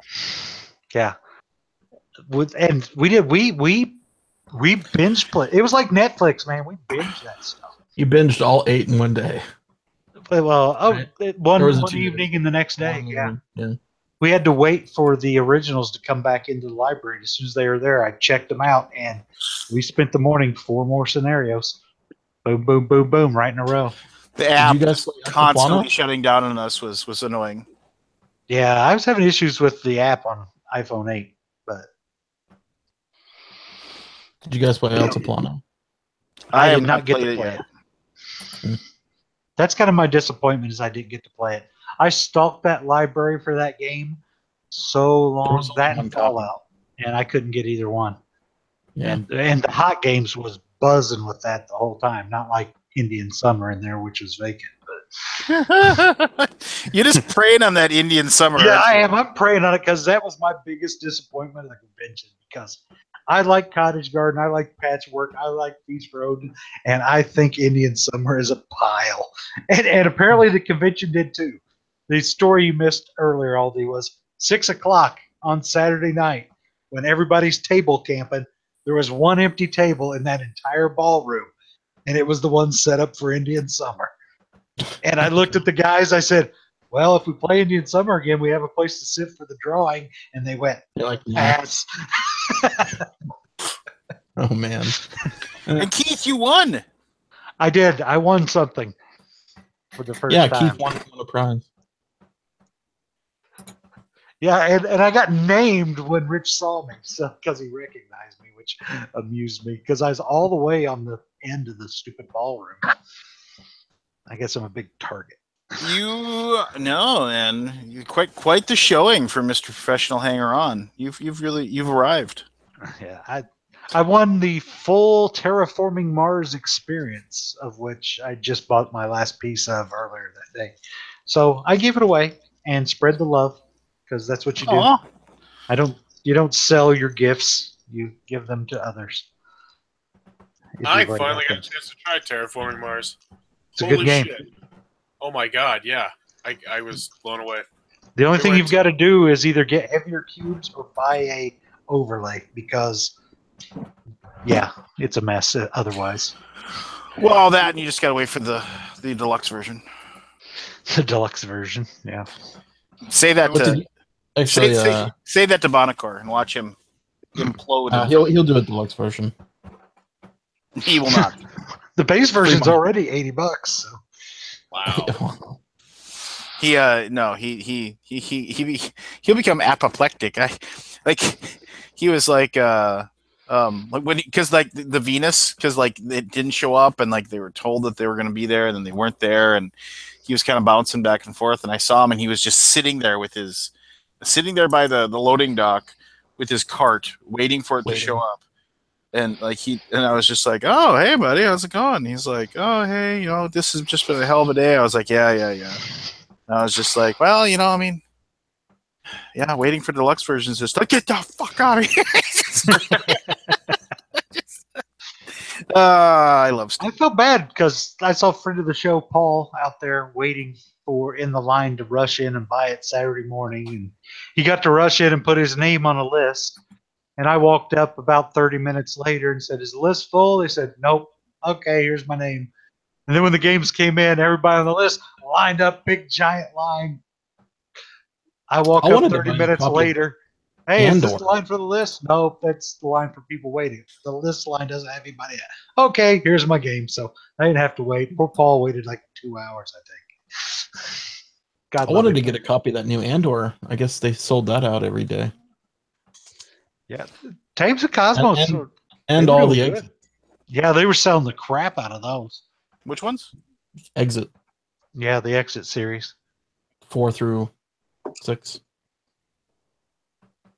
How were the war games, Mo? Did you play anything besides war games? I played a lot of war games, obviously, and then I checked out a couple of new ones. Kami-sama, that was pretty good. Merlin, that one was fun. I'm not a big rondel guy, but I liked it, except not enough dice mitigation in the base game, I don't think. It's good, but if you get bad dice rolling, you're screwed. You get bad dice rolls and no banners, you're going to do 2 actions you don't want to do. Absolutely. That's the thing. The only thing that can help you there is Merlin. But it's not a bad game. I liked it. But like I said, not enough dice mitigation. And then we had those apples. What's that? Got to get those apples. Well, yeah, you need to get the apples and the banners. But if you can't get to those, if it takes a while, you're kind of screwed. But then we played a really, really good game of Akusa, the old samurai swords with guys from... You mean old Shogun, thank you. Yes. Shogun. That was in the bazaar. What's that? That was in the bazaar. Samurai Swords version was, not Shogun. Yes. I'm proud of my Shogun copy. No, I didn't get it. It was like $45. I walked past it. Is that game out of print? I think Akusa is, yeah. What's that? The Akusa remake of it? I think it's out of print. Yeah, that's all gone. You can't. That's hard to find that. You're better off getting, Shogun or Samurai Swords if you can find it. Was it fun? Yeah, it was a lot of fun until the end when it just turned into a total clusterfuck. I mean, which made it even more fun because it was me, Josh from Brawling Brothers, and a couple of his friends, and Uwe from Academy. And it turned out to be just me, Josh, and Uwe at the end. I had like 28 regions and 35 as the winner. And we were going back and forth. And they were attacking, and I was attacking back. And then Uwe moved from one location, through 3 locations attacking, completely breaking the rules. And then he was taking his casualties off the wrong armies on his board. And he was getting we were pointing out to him, and he's like, oh, shit. He got the wrong things. And then it just turned into this big mess of moving guys the wrong thing and in the wrong locations. And then we were like, yeah, this is a mess. We're not going to be able to finish this. So Ludi, the other guy that was on there, he starts pulling guys off the map. And then Uwe goes, what are you doing? We're not done yet. So we were like, okay, screw it. Let's just have a roll-off. So we spent like 3 hours playing the game, 3 or 4 hours playing the game, and we just rolled a die to see who the winner was at the end because it was tight. But it was still fun. And that made it even more fun because it sounds like a mess, and it was. But it was actually fun as hell. We were laughing so hard we were all crying. So that was a good time. That's the main thing, is just having fun. That game has the ninjas in it, right? Yeah. Yeah. You can use it. That. I only played it once, ever. Oh, it's fun. I mean, it's just total Ameritrash, but it's fun. It looks good on the table, and it's a pretty simple game to play. but the only thing it does suck here is player elimination. So unless you have Bob with you, then you're kind of screwed. And I finally got to play Yokohama. Lance taught me Yokohama. Yeah, that's right. I forgot I played that. Yeah, and then you bitch at me, thought I was kingmaking because I took the points you wanted. And you did. You went Kingmaker in the end. Thanks a lot. I wasn't. You won. Remember? Oh. Well, I thought you were going Kingmaker. Yeah, you thought I was going to Kingmaker. I was like, I needed points. I can't be totally embarrassed. I have to get at least 100 points. So it was between you and Ryan. You ended up winning anyway. So your math was off, sir. Yeah, I was off. But it was fun. I had a good time with it, and can't wait to play it again. And you even had your super cool with you too. Yeah. And as we were playing it, people, and then they saw me and they're like, "So are you guys gonna reprint it?" And I was like, probably not. Yeah. Not deluxe. Then I stirred the pot by giving you shit and saying, yeah, there's gonna be a deluxeified Yokohama along with deluxe Orleans. That's what's gonna reprint in the same Kickstarter. Yeah, thanks a lot. And people, I need people spreading that around. Because I'll say this: I mean, we've kind of left the door open for Yokohama, and I don't nobody listen to that and say, "Oh, they're for sure going to do it." But Orleans, the Kickstarter said that we would never reprint it, and we were going to hold true to that. And by leaving the door open, it wasn't like someone else reprint it, like another publishing company come in there and reprint it. I suppose somebody else could, but we're not going to give up the rights to Orleans. I mean, it's like one of our. Well, that means you have to print it again, then. We don't have to. He means the deluxeified. Yeah, we're not going to print the deluxe version again. The Kickstarter plainly says we are not going to reprint. But you're going to reprint the base game. Oh yeah, I think there's a print run right now been ordered. So I mean, it's not going to go out of print. I mean, there's plenty of people selling deluxe bits these days. They'll find the bits if they want them. Well, that's just it. I mean, the only thing we're selling coin packs for it, so you can get the coin pack and have that available. And all you got to do. The rest of the stuff is, I mean, it'd be tough to replace it, but I mean, it won't be exactly like, it won't be the same fish token as ours, but you could definitely find a little fish token you could use, and I mean, so it's just. Or no, I mean Orleans is like, oh well, it's just you gotta Orleans is actually easier. I was thinking of Yokohama. Orleans is like, all you gotta do is find discs. You got the little wooden goods, but to be honest, I think they're better to use the tokens to set them out on the board than the wooden ones, because you can feel them different when you're fishing them out of the bag. So, well, but I would rather try to cheat like probably that. Put them in. No, I mean it's hard to just do it unintentionally. And Things the be same different sizes. You grab them by mistake. I think and I don't think that the wooden discs are that much better than just using the chits, because you got to sticker the dang things, and then the stickers will start to peel on you eventually. The trick there is you don't sticker both sides; you save the stickers. Coin capsules work good too. It gives you a good feel. Gives you a good feel. Yeah. So Yokohama Deluxeified went out in one of the prizes Saturday night. I had a spare one from when I bought 4 from the Kickstarter. Yeah, I had so much spare games. Like this year was just insane. That was a nice prize, though. It was Terra Mystica, Feast for Odin, Yokohama Deluxe, and what was the last one in there? Another big La Granja. Yep. Jeez, look at you, Mr. Charitable guy. That's you get good shit at BGG.CON, man. Right. If you're lucky. It's almost like you're in competition with something. With what? Like another convention or something. Convention? Yeah, another convention. No, whatever. There can be only one. I'm sure they made way more money than BGG.CON. There can be only one. What the hell? It's a Rado. Oh no! It must be past my bedtime. I'm never going to bed. It's early. It's early. He's way early. Is this the normal Rado can't speak audio problem segment? Oh, good. Well, that'll be unfortunate, won't it?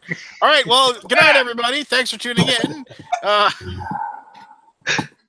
Happy Thanksgiving. Oh, And now he's gone.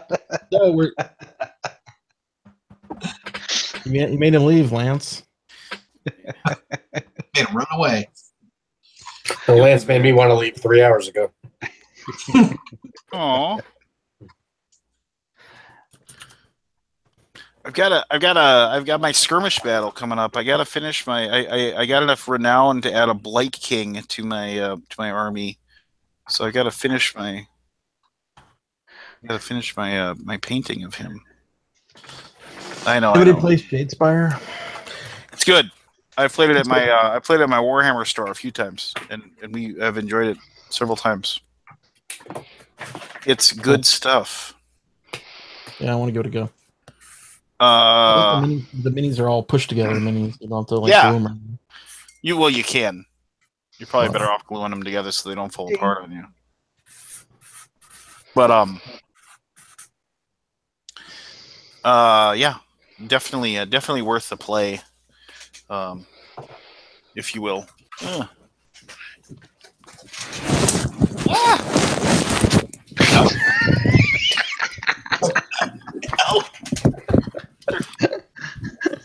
Sound like a hurricane came through. What the hell are you holding up?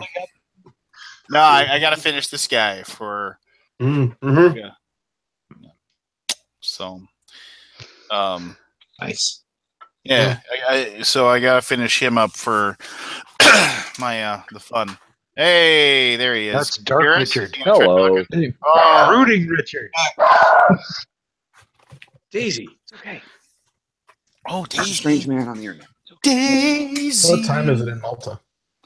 Yeah, what time is it in Malta? Well, This is way early for you to be logging in, dude. Hey, 2 o'clock on Sunday. Peter, what the hell? Oh. If you're not going to look at the It's happened. camera, I we're must going to have- do stuff behind your back. No, how long has that been going on? Not long enough. Okay. Oh, is that a puppy, Richard? Yes, that is Daisy. Oh, Hello, Daisy. Daisy. Are you guys celebrating Thanksgiving? No, Jen's in England right now, having to take care of our rental house because our tenant of 4 years decided to pack up and move all of a sudden with no advance warning. So are you Jen kicked had out? to rush out there to get the place fixed up because after 4 or 5 years, the house is pretty threadbare and not really showable.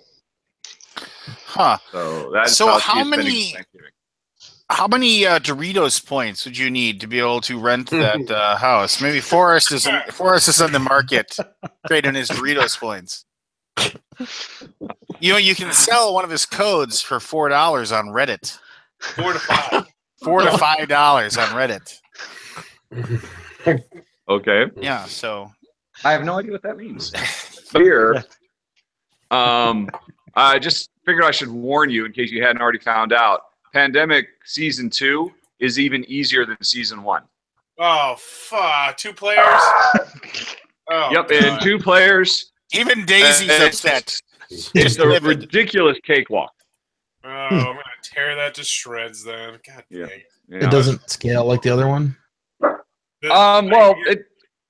Well, yeah, it's still a fun game. We enjoyed the first one. We enjoyed the second one, but I mean, yeah, it's just with only 2 players, it's so insanely easy. Daisy, no. yeah, the first one, it got She just to keeps the hearing this strange sound. in 2 players that it was just, oh, do we have to play this out? Oh yeah, we have to play this out, but we know we're gonna win, and we're like 20 minutes in. It's ridiculous. Well, okay, what you'll find more entertaining then is the fact that the specific stuff you can do as a 2-player team in that game makes it incredibly easy to win. We rarely made it to the 3rd, epidemic card in the deck. We would just blow through every single game in under 30 minutes. Wow. Yeah. How many? So is it's this incredibly easy, but also incredibly fast. Played, So is it- Charterstone you on play it? another year calendar year?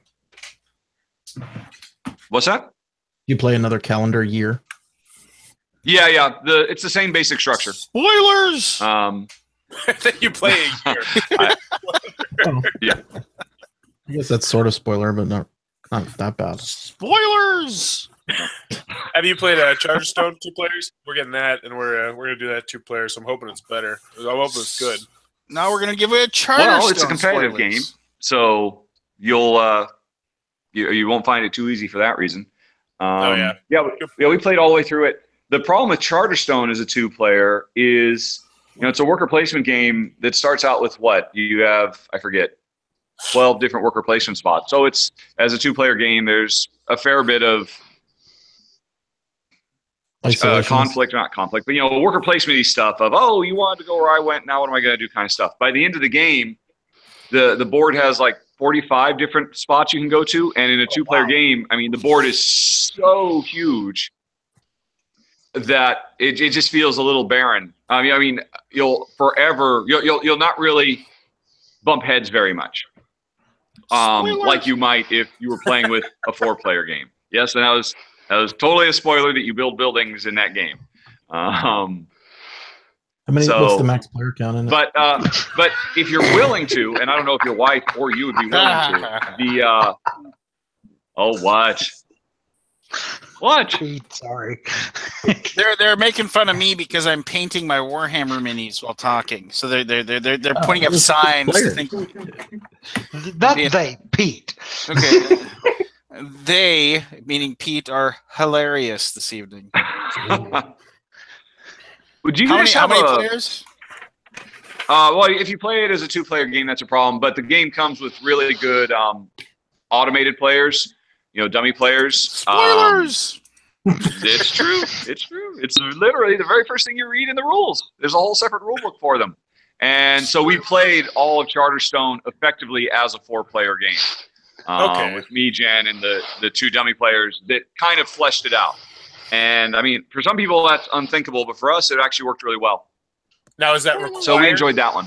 Or is that something you can do? No, not at all. It would work totally fine without them. It's just, I mean, I don't know if you played, what was his previous one, Euphoria. The whole point of those worker placement games is, having to compete to get the best spots on the board because you're both chasing after the same stuff. And, as the board gets so big in a 2-player game, you just won't run into each other hardly at all. So it becomes a bit more solitaire for folks who are put off by such things. By spoilers? Lance, you're not even going to amongst other things. But if you're looking, but heck, I don't know you and your wife. Maybe that'll be better because that means. How dare you tell you I'm not going to play the game, Scott? I just know you. Dare you? Know you. Lance, what's up, my friend? Is it at all possible for you to move your webcam closer so you're just not a creepy silhouette on the screen? I mean, spoilers. No, I He's can't. doing his Charlie's Angels impersonation. Yeah, we don't actually know what you're doing over there. You claim you're painting minis. It's my minis. Spoilers. You need another camera over there, man. Just like I'm like what was it? What was Inspector Gadget? His what was Dr. Claw? Dr. Claw. Yeah, just think of me like that. The fact that I know that is kind of scary. Inspector Gadget. How you been, Richard? I haven't talked to you in forever. I'm doing okay. Thank you for the excellent Nothing ever work. changes here. So I don't have anything much to say to answer that question. How many games did you get from Essen? 7. I don't know. Probably 100 or so, maybe. Isn't that just insane? 5, 10, 15, games. 20, 25, 30, 35, 40. No, that looks like maybe 60-ish. Spoilers. I got a question, Richard. How did you ship them back? I used DHL, and they got beat all to hell. Is there a better way to do it? No. DHL is going to be your best bet. DHL is the cheapest and most reliable way to go. Every year we go, we stay with a couple of friends who live in the area, And a few years ago, they moved, and they got a bunch of really the nicest moving boxes I've ever seen from the moving company. And so they just got dozens of these boxes, and so they gave us a few of them. And our games come through pristine. I don't even have to wrap them in bubble wrap or anything, because these are really super high quality, proper German moving boxes. So I would say use DHL, but get some moving boxes from a local moving company. I mean, I'm sure you could just, if you know somebody there, they could go and get them for, a couple bucks a box or something like that, or a couple euros a box. And yeah, that works fine. Have you ever tried? The other thing I do is. Have you ever tried the guy in the back of what is it, near aisle 6, area 6, area 7 that does that? No, he doesn't have his Cheech connection back in aisle 6. I saw that guy, and no, I have not. I bet you did. Because we always end up staying a few days after the show, and so we've got all the time in the world to get down to a local DHL office. I'm sure he's fine. Oh, the other thing, don't travel with regular luggage. Go to some local moving company where you are and buy some really high quality, double, triple cardboard boxes, and use those as your check-in bags on your flight.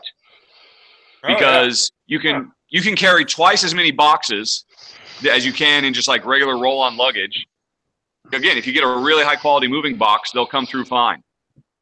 If you have a direct flight, going through Heathrow with that though is a nightmare. We did it once. Oh, really? What happens? You just have to carry all your bags from a different terminal. Occasionally. What I also do is I bought a little, a little extendable rolling dolly, and so I use that to carry this big, gigantic moving box around. And then once I check it in, I use the dolly to just wheel around my little carry-on bag, and no one's ever stopped me from carrying that dolly on with my carry-on bag. Oh, nice. Yep. I've got it down to a science. Since it's about the only way to get games here in Malta is buy them all at once every year at Essen. Unless you can check your bags through, but sometimes you can't.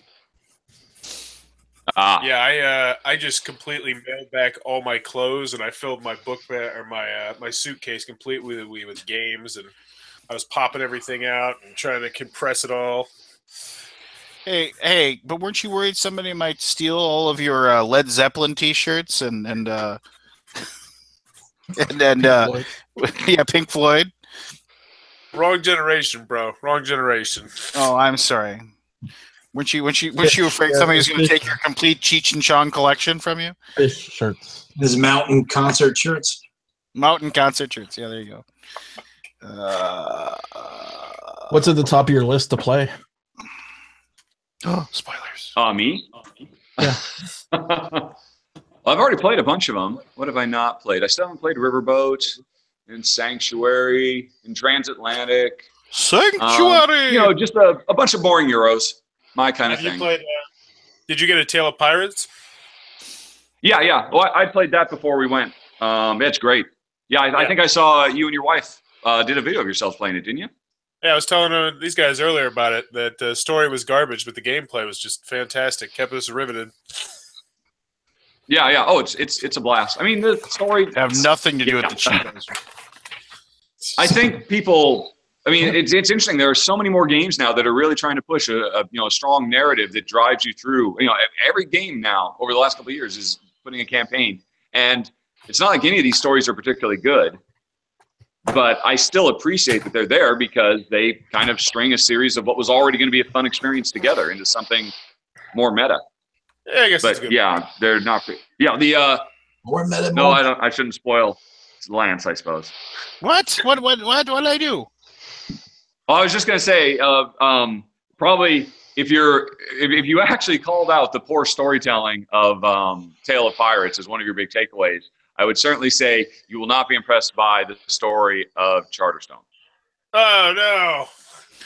I got high hopes. It's weird. I mean, spoilers! The legacy storyline is really very intricate, and while it's not going to win any awards, it really pulls you along. And I think Pandemic Legacy Season 1 probably has created this expectation that all storylines that are being put into all these Euros now are going to be that good, and they're not. They're just not. That's an awesome. Pull it back a little bit, Keith. I know. You know what? If I don't see the jokes, they aren't funny to me. So. You missed out. I bet. That's very fine. nice. That's fine. Friends. Did you trace that? No, I looked up your logo and I made an attempt to draw it. You know, with friends like these, huh? That's fine. That's fine. Turn around. Why do I have to turn around? Because you're the The one. moment is past. We're having a conversation. Ah, You know what? Just don't turn around unless you want to see my heart breaking. don't turn around. The connoisseurs song, in town. You're the wrong song. Yeah, think about it. What do you use as a webcam, Lance? I don't know, Is it some Logitech thing. Why don't you just get, so it's an external one, why don't you just get a USB extender cable from whatever has replaced Radio Shack, and then you can just put it so we can see your beautiful walks. Yeah, Amazon is what replaced Radio Shack. Yeah, fair enough, of course. I was thinking about this the other day. So Amazon, like they want to move into Everything. everything. They want to have everything. Like Google considers them to be their number one competitor. Yeah. Yeah. So I was thinking. I don't understand why they let them buy Twitch then. When's Amazon going to buy Asmodee? Well, Asmodee, they'd have to buy the conglomerate of whatever, the giant conglomerate that owns Asmodee. Well, You're that's right, their there is. pocket change. So But no, so I was thinking about this. So Amazon wants to go into this era of 6-hour delivery. I was reading this thing. Like you order something and they would have enough fulfillment centers. And I'm talking about the drone stuff. Like they would have enough fulfillment centers that unless you were in the middle of frickin' nowhere, you'd have it that same day as long as you ordered it before noon. Mm-hmm. And I was thinking about this, and I was like, okay. I mean, could if Amazon could pull that off? I mean, would we feasibly see the end of almost all stores? I mean, retail stores. I mean, there's always gonna be somebody who's gonna say, I want to be able to go into a store and look at something and whatever, and that's fine. It's already happening. Well, but grocery stores, we just wouldn't have a grocery store anymore, right? Because Self-driving cars are going to do it. I mean, once cars can literally send us exactly what we want and then deliver them to our door, with just a tiny little robot that drops it off, I mean, it's over. I mean, retail stores as we know it are going to be on their deathbed pretty much once we can get robots that are smart enough to do that in self-driving cars, which I wouldn't see, 20, 25 years, I imagine. No, that's a spoiler. We'll be like 2-hour delivery here. sitting down watching TV all day, and our couch that actually doubles as a toilet, never needing to leave. I already have one of those. You just got to kind of carve a hole into it and put a bucket. Yo, It's like you're half joking. That's the weird thing. We have 2-hour delivery here. I'm a trendsetter. you have a 4-hour or 2-hour? You said 2-hour. 2 hours. Yeah. I mean, it's not for everything, but a good amount of stuff, for sure. They Is can the ship shipping to the the car. free shipping? Hmm? How much do they charge for shipping for that? I think you pay $8. Yeah. So that becomes: do I want it for Plus a $8, tip. or do I want to just go get it? Yeah. If you got a group of people over your house and you really need a mouse, Yeah. and you can't go around and get it, you can order it on Amazon Prime. Why would you want to buy a rodent? I don't know. To feed the snake. If you really want a pint of Ben and Jerry's ice cream after your I hate ice cream. Wait, Scott, did you just say if you have a bunch of people over at your house and you really want a mouse? yeah, like a mouse for your computer, Like you need a mouse. Why would a rodent want to use your computer? What? Okay, replace That with a bunch mouse with a pint of Ben and Jerry's. Like everybody's I don't like yeah, ice cream. Cherry Garcia. Which one's better, Cherry Garcia or Chunky Monkey? And then you're like, well, if we only had the taste test here, we could do it. I would say neither because ice cream is disgusting. What? Okay. Wait a minute. You eat What? 8-week-old rotten eggs in a jar, but ice cream is disgusting. First of all, they are not rotten. They are pickled. That's a matter of opinion. Same thing. They are mummified. Secondly, ice cream is disgusting. Okay. It is. All Well, right. if you want a jar of pickles, Friends are over and you want to buy a board game and you don't have an FLGS near you. Well, I wish I still had friends. They just make fun of me when my back is turned, apparently. Well, we do it to your face, but you're sitting that way. Well, most friends wouldn't spend an hour and a half on their show with their back to their friends anyway. Yes,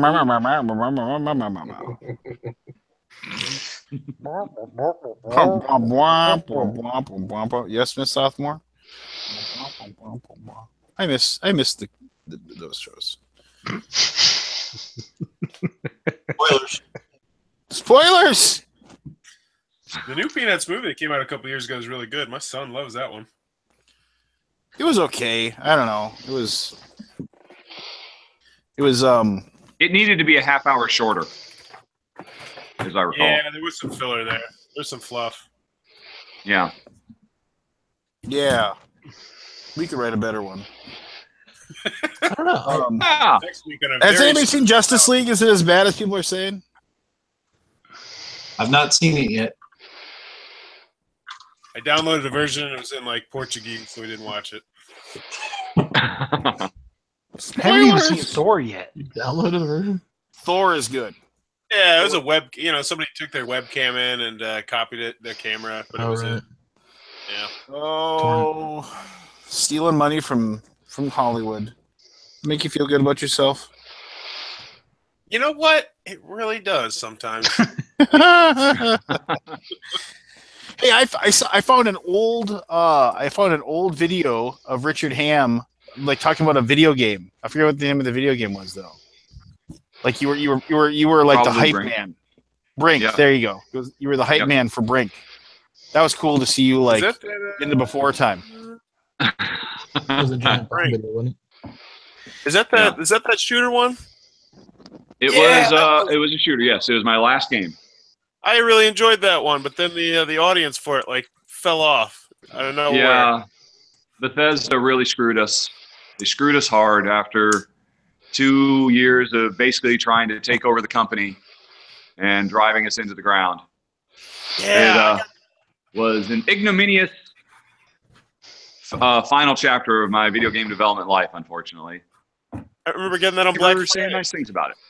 And I played it for a couple weeks and it was really awesome. And then it was really hard to find a game. Click the button. Download. Click the button. Play Brink. Click the button. Do it now.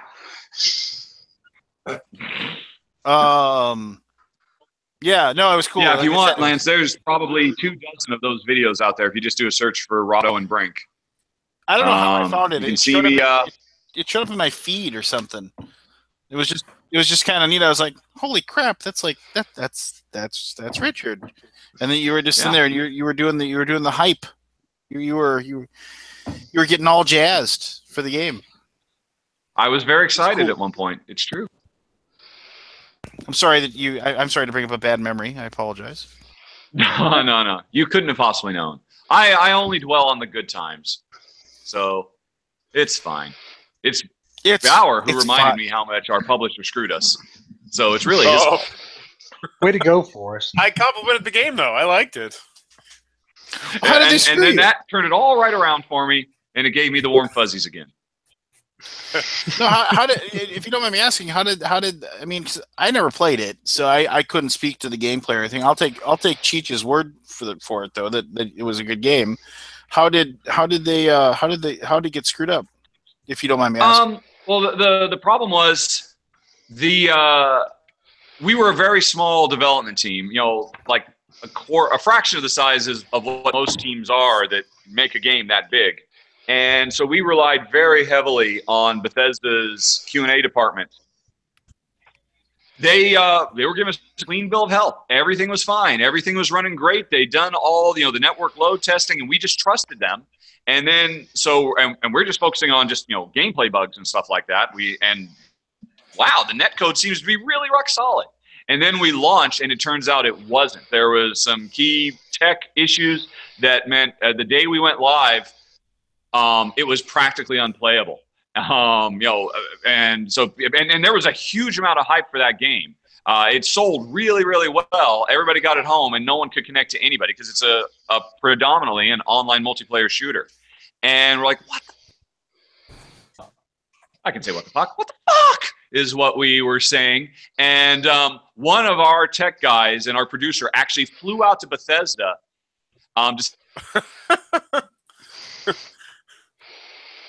What? Richard, your mic cut off. I never say no. Pete. Richard was so profane he broke his mic. He broke the internet. Well, he fixed his mic. I will say, I remember really enjoying that game. I got it for my 360. And back then, that was one of the games where you really had to work with your team or else you were just screwed. And not enough games do that. Like, it was truly co-op. Like, you really needed to work together. Should try PUBG. I'm playing Fortnite right now. PUBG's coming to the Xbox next month. But I'm excited for it because I like Fortnite's very similar, except you can build stuff. Can you do squads? I'm looking forward. What? Can you do 4-player squads? Yeah, you can do 4. You can do duos and you can do solo. But I'm looking forward to that because it has vehicles. So I love driving around in games. Yeah, PUBG is some of the greatest gaming moments I've ever had in my life. I've heard good things about PUBG. What's that? I've heard good things about PUBG. Yeah, it's great. I'm just afraid I'll get on it and die in 30 seconds. Just be pissed. Well, that will happen. Over and over and over. What? Everybody's funny. Now you're funny too. Yeah. So there. What was it? Richard's obviously having issues.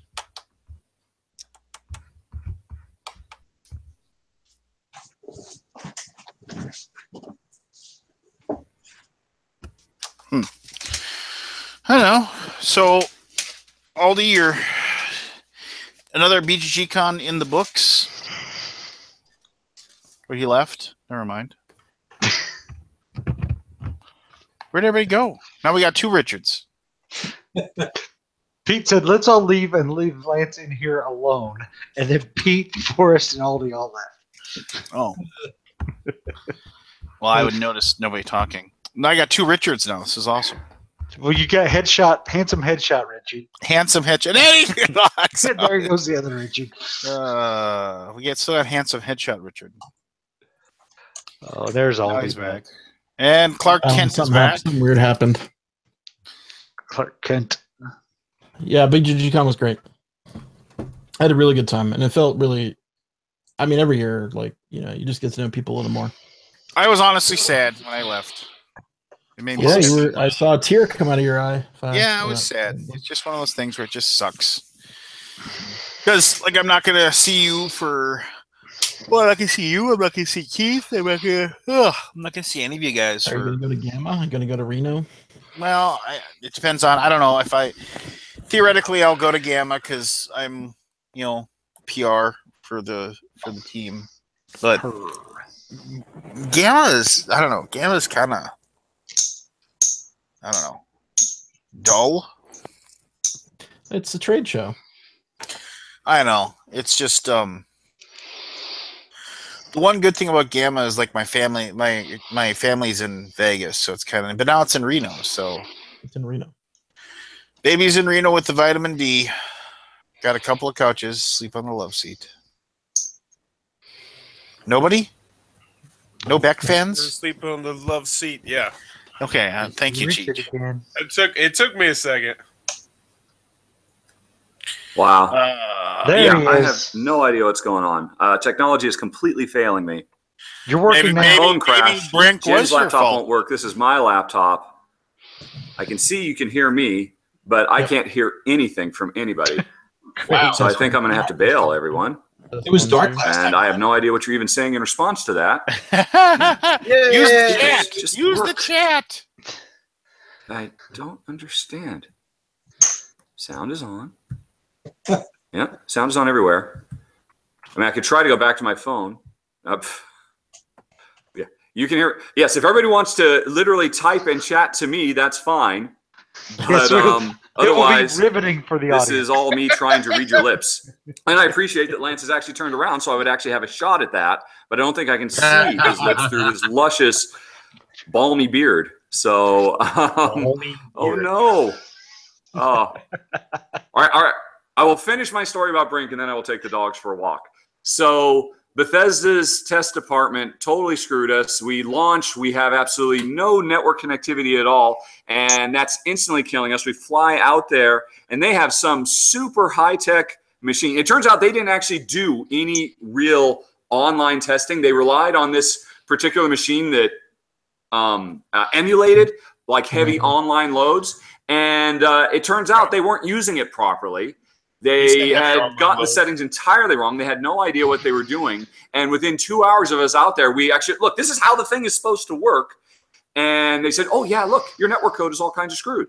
Yeah, we should launch this game. Yeah, we launched it a week ago, and it's dying now. So within another week, we had actually gotten just some stupid little bugs fixed. And so it played smooth and all of that. But by then it was too late. We'd already died. Word had spread that Brink did not live up to the hype. It was an unplayable mess. And as Bauer saw, the support fell off very, very quickly. And there was nothing we could do except just sit and watch. And it was extra painful because we were working on expansion content for it too, which we ended up getting out, I think, a couple months after we launched. But by then it was crickets, and we'd lost our window. And people moved on to whatever the next thing was. And it was so sad because, I mean, we were poised to be one of the big ones. Because we went in with so much hype. We had won so many awards. We'd had thousands of people play it at conventions all around the world. And, there was just so much word of mouth. But then Bethesda's QA department just completely just dropped the ball. And, I mean, that's really not too surprising considering we'd had nothing but trouble with Bethesda. The worst time was we, had some particular milestone we had to hit, and we felt we hit it. Or, well, we didn't do X, but we'd done Y and Z, which weren't required. So we figured, okay, look, we over-delivered on this, we under-delivered on that. And Bethesda said, yeah, you know what? You haven't met your monthly milestone requirements. We're not going to pay you your milestone. And we're like, we're a small independent company. If you don't actually pay us our milestones, which we over-delivered in this way, we go out of business. We can't pay the salaries for our employees. And Bethesda's response was, why don't you just let us handle that for you? Which was them actively trying to run us out of business so they could buy us on the cheap. And, we contacted other independent third-party developers who were working with Bethesda at the time, and we had nothing but horror stories from all of them. And, Bethesda ran these tactics on anybody who wasn't an in-house. I mean, if you weren't working on Fallout or, Elder Scrolls, you were nothing to them. And, I think we probably would have gotten a lot of support if we'd let them, steal the company for a song. But we fought and fought and fought. And then what do you know? We ended up getting their Z team in the QA department. And so we launched Dirty, and it just didn't go very well from there. And that's my sad, sad Brink story. Well, anybody wants to confirm that they heard it, since I have no sound whatsoever, I just can't get. I can mute the microphone. I can turn the camera off. This is just, I don't understand.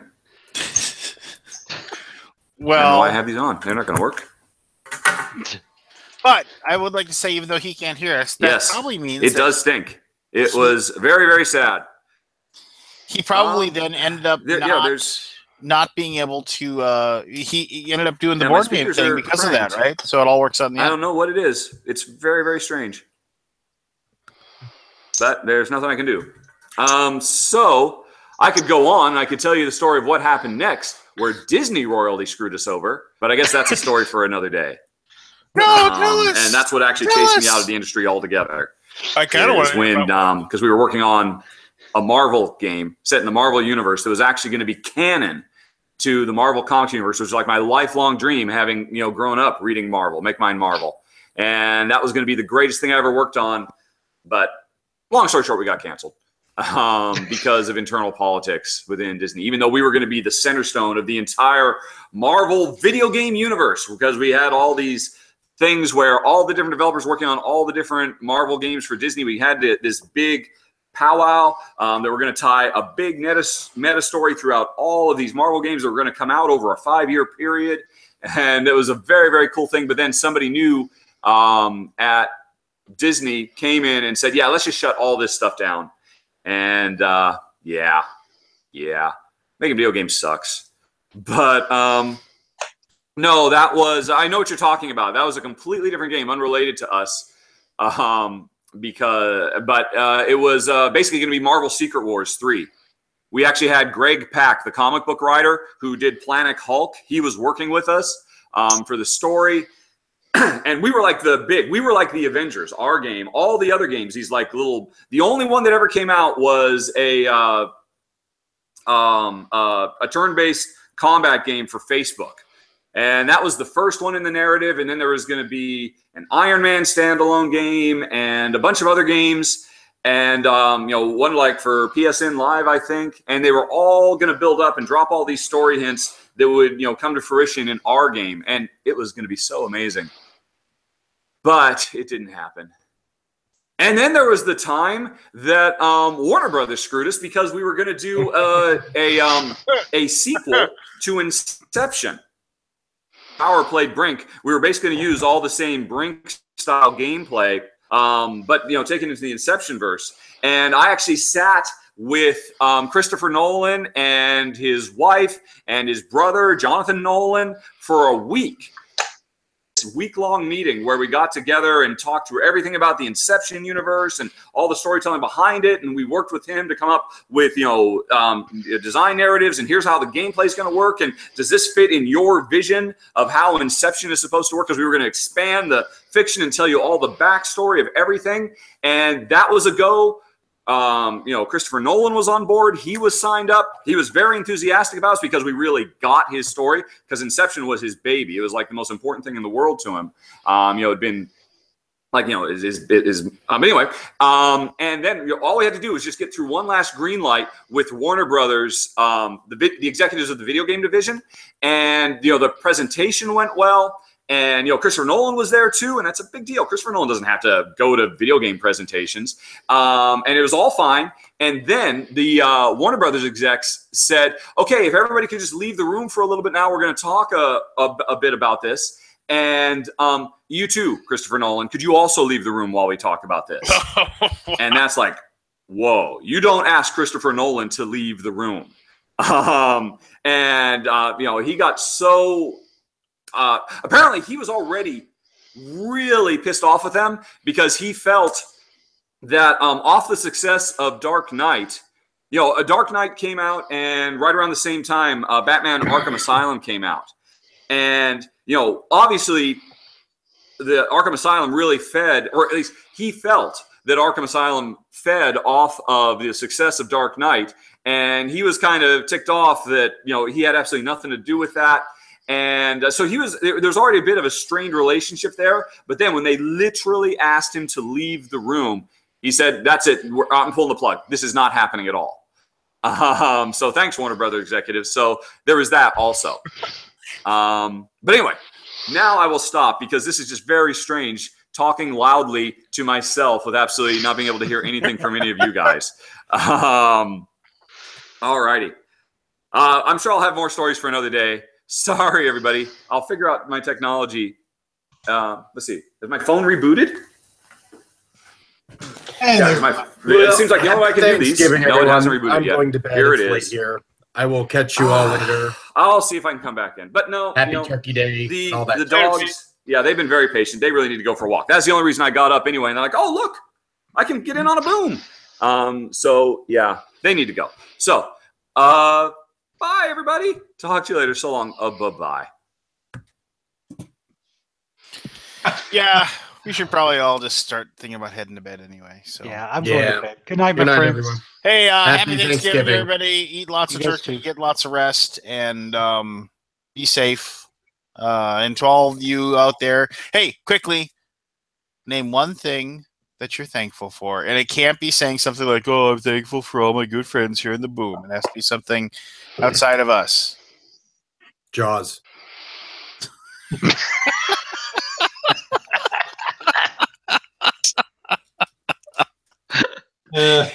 Um, Thankful for my Tasty Minstrel first player token. There you go. No, I am thankful. I am thankful for my children who are a source of ultimate joy. It just the full gamut of emotions almost every single day between happiness, joy, sadness, frustration, pull my hair out, all kinds of things like that. My daughter recently passed her she's like going through the belts like crazy now, and she recently graduated to green belt. And while I was like super happy for her, my son was one of the 3 orange belts that failed to go up to yellow, and he was just devastated when he couldn't break the board. So I had my daughter, who I couldn't have been happier for, and then I had my 6-year-old son, who like is just he just couldn't break the board, and he was probably the best at the pattern, and he was the best at all of the other testing and everybody else, but he's 6 and everybody else is like 7 or 8, and so he just doesn't have the strength to break the board, and it's just heartbreaking. And like he held it together and didn't cry until he turned around and got close to me, and then he was just a mess, and my heart was just crushed. But then the teacher came over and said, when you fail, he said, you learn. And I mean, and Caleb couldn't really comprehend it. He's too young, but it's true. Like he's going to learn from not succeeding at that. And it's because life isn't all about good things. You need to have bad things happen to you, learn how to deal with them and get past them. And as much as that's a really tough thing for him to go through, I know that he had to do it, and it sucks being a parent and not being able to fix it, So I don't know. But anyway, so like I'm really thankful for my kids because they're amazing. And being a dad's the best thing in my life. So anyway, that's mine.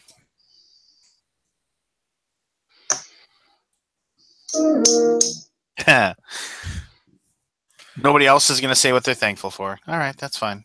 I was going to say my kids too. My 4-year-old is incredibly well behaved. He's going to be 5 in January, and he is starting in school. He's in a Montessori school, so he's with 4 to 6-year-olds, and his teacher tells me he's excelling and he can start doing kindergarten stuff, even though he's a couple years off.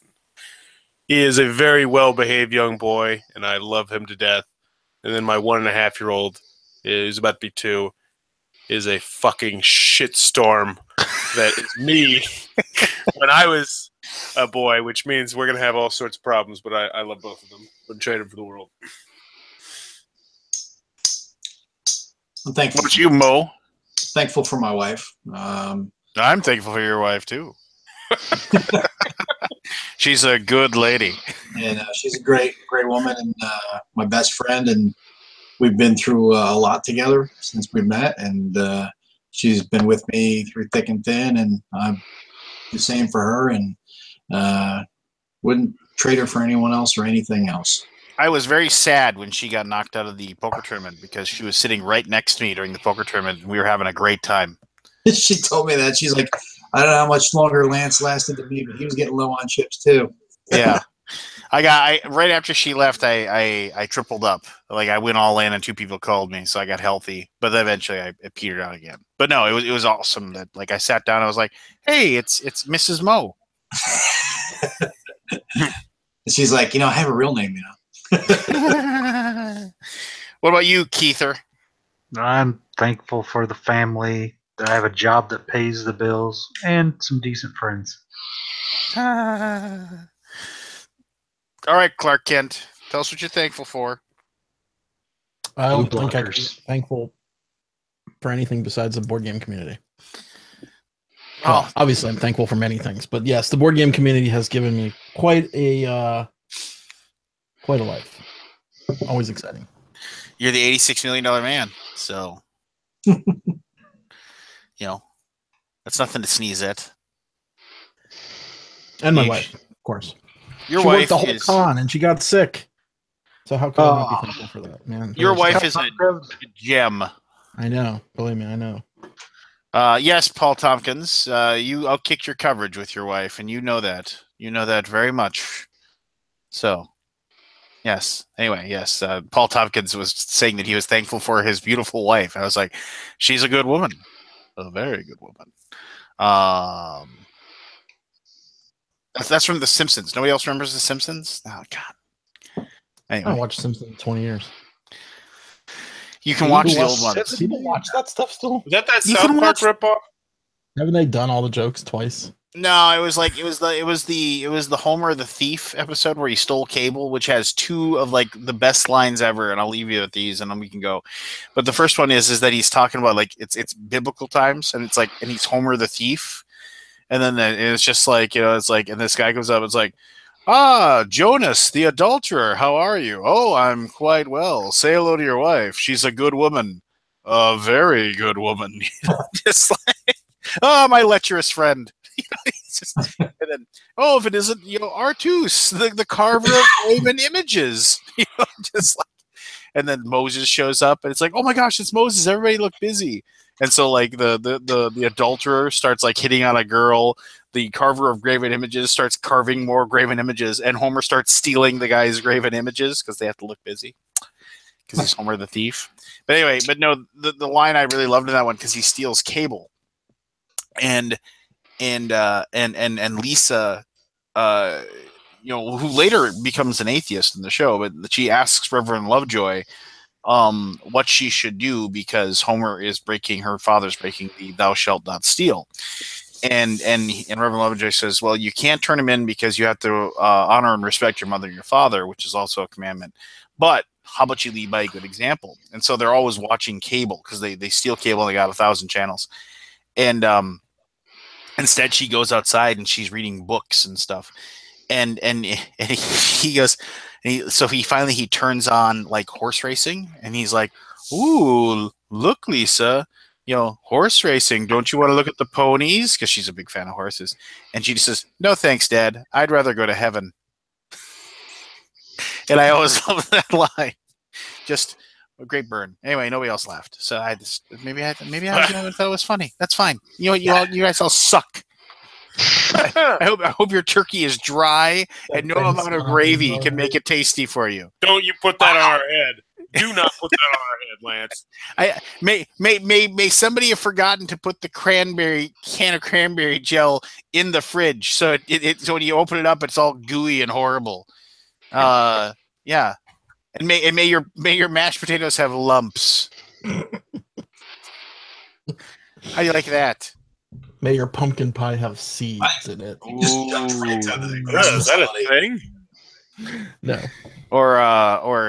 But like when somebody overcooks the turkey and like they like the gravy dripper's like empty like halfway around the table because they're just drenching it in it, so like they can actually choke it down. Yeah, Ugh. Ugh. What's that Ugh. movie where they're trying to eat the turkey and they're like, "Give me the gravy." Like, Yeah. on the thing. Hey, have any of you ever brined a turkey? If you haven't, do it sometime. It's really good. You know what I'm talking about? Yeah, soaking it for a couple days in the brine. Yeah. You get a big cooler or something, and you soak it in the like a seasoned brine, and it's like literally the That juiciest sounds like turkey a you'll ever recipe for have. trichinosis. It's recipe for what? Trichinosis. Well, one, if you live up here, you can just put the cooler in your garage and it just stays at a 30 degrees, so you don't have to worry about like bacteria or nothing. Yeah, sure. On a refrigerator. Or a fridge if you're in a warmer clime. But no, it tastes really good. But if you're gonna deep fat fry a turkey, please don't burn down your house, because somebody does that every year, and that's horrible. It is. One of the things I noticed we were talking about today is we were driving around at lunch is what the hell is with all the Christmas trees already out? It's true. Trees. It's like by the time it gets to Christmas, those things are going to be massive fire hazards by that point. You know? Oh, yeah, totally. I agree. But hey, Kabuki Kid said it perfectly, though. She just said, may the person who prepared the turkey have forgotten to pull out the organ bag. And I know people who have forgotten to do that. And you're like, what is it? This is the gizzard. Why would you leave? This is the neck of the turkey. Why didn't you take this out?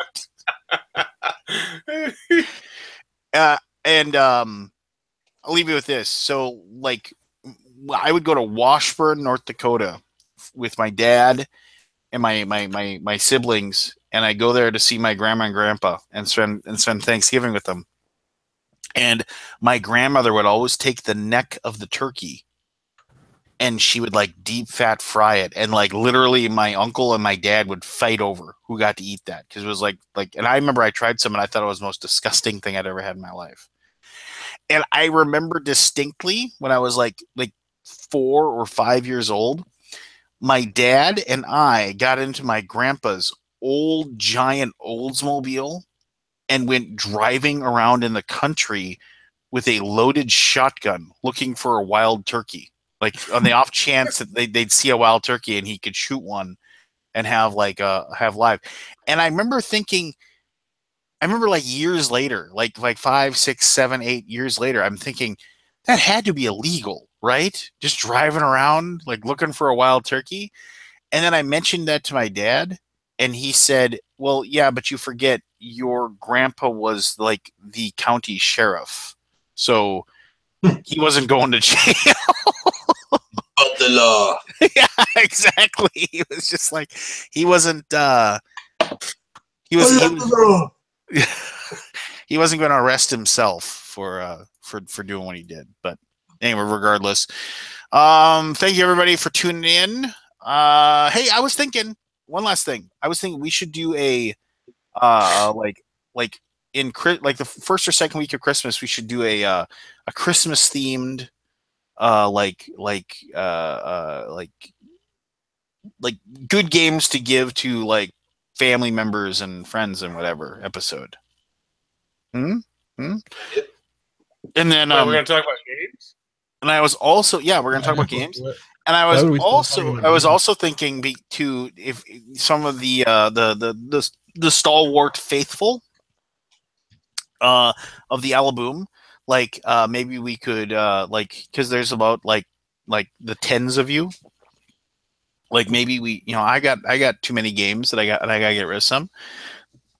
Maybe we should like draw a name or two of the stalwart faithful and send them some secret Alaboom Santa gifts. Ooh. Yeah, I like love that. free stuff. Cheech, you can send them some Dorito bags. Yep, I can do that. We got plenty. Anyway, so yeah, I'll think of logistics or something, and then we can spread some holiday cheer, as it were. Everybody gets a copy of Okie Dokie. Okie dokie. All right. Okie dokie. Good night, everybody.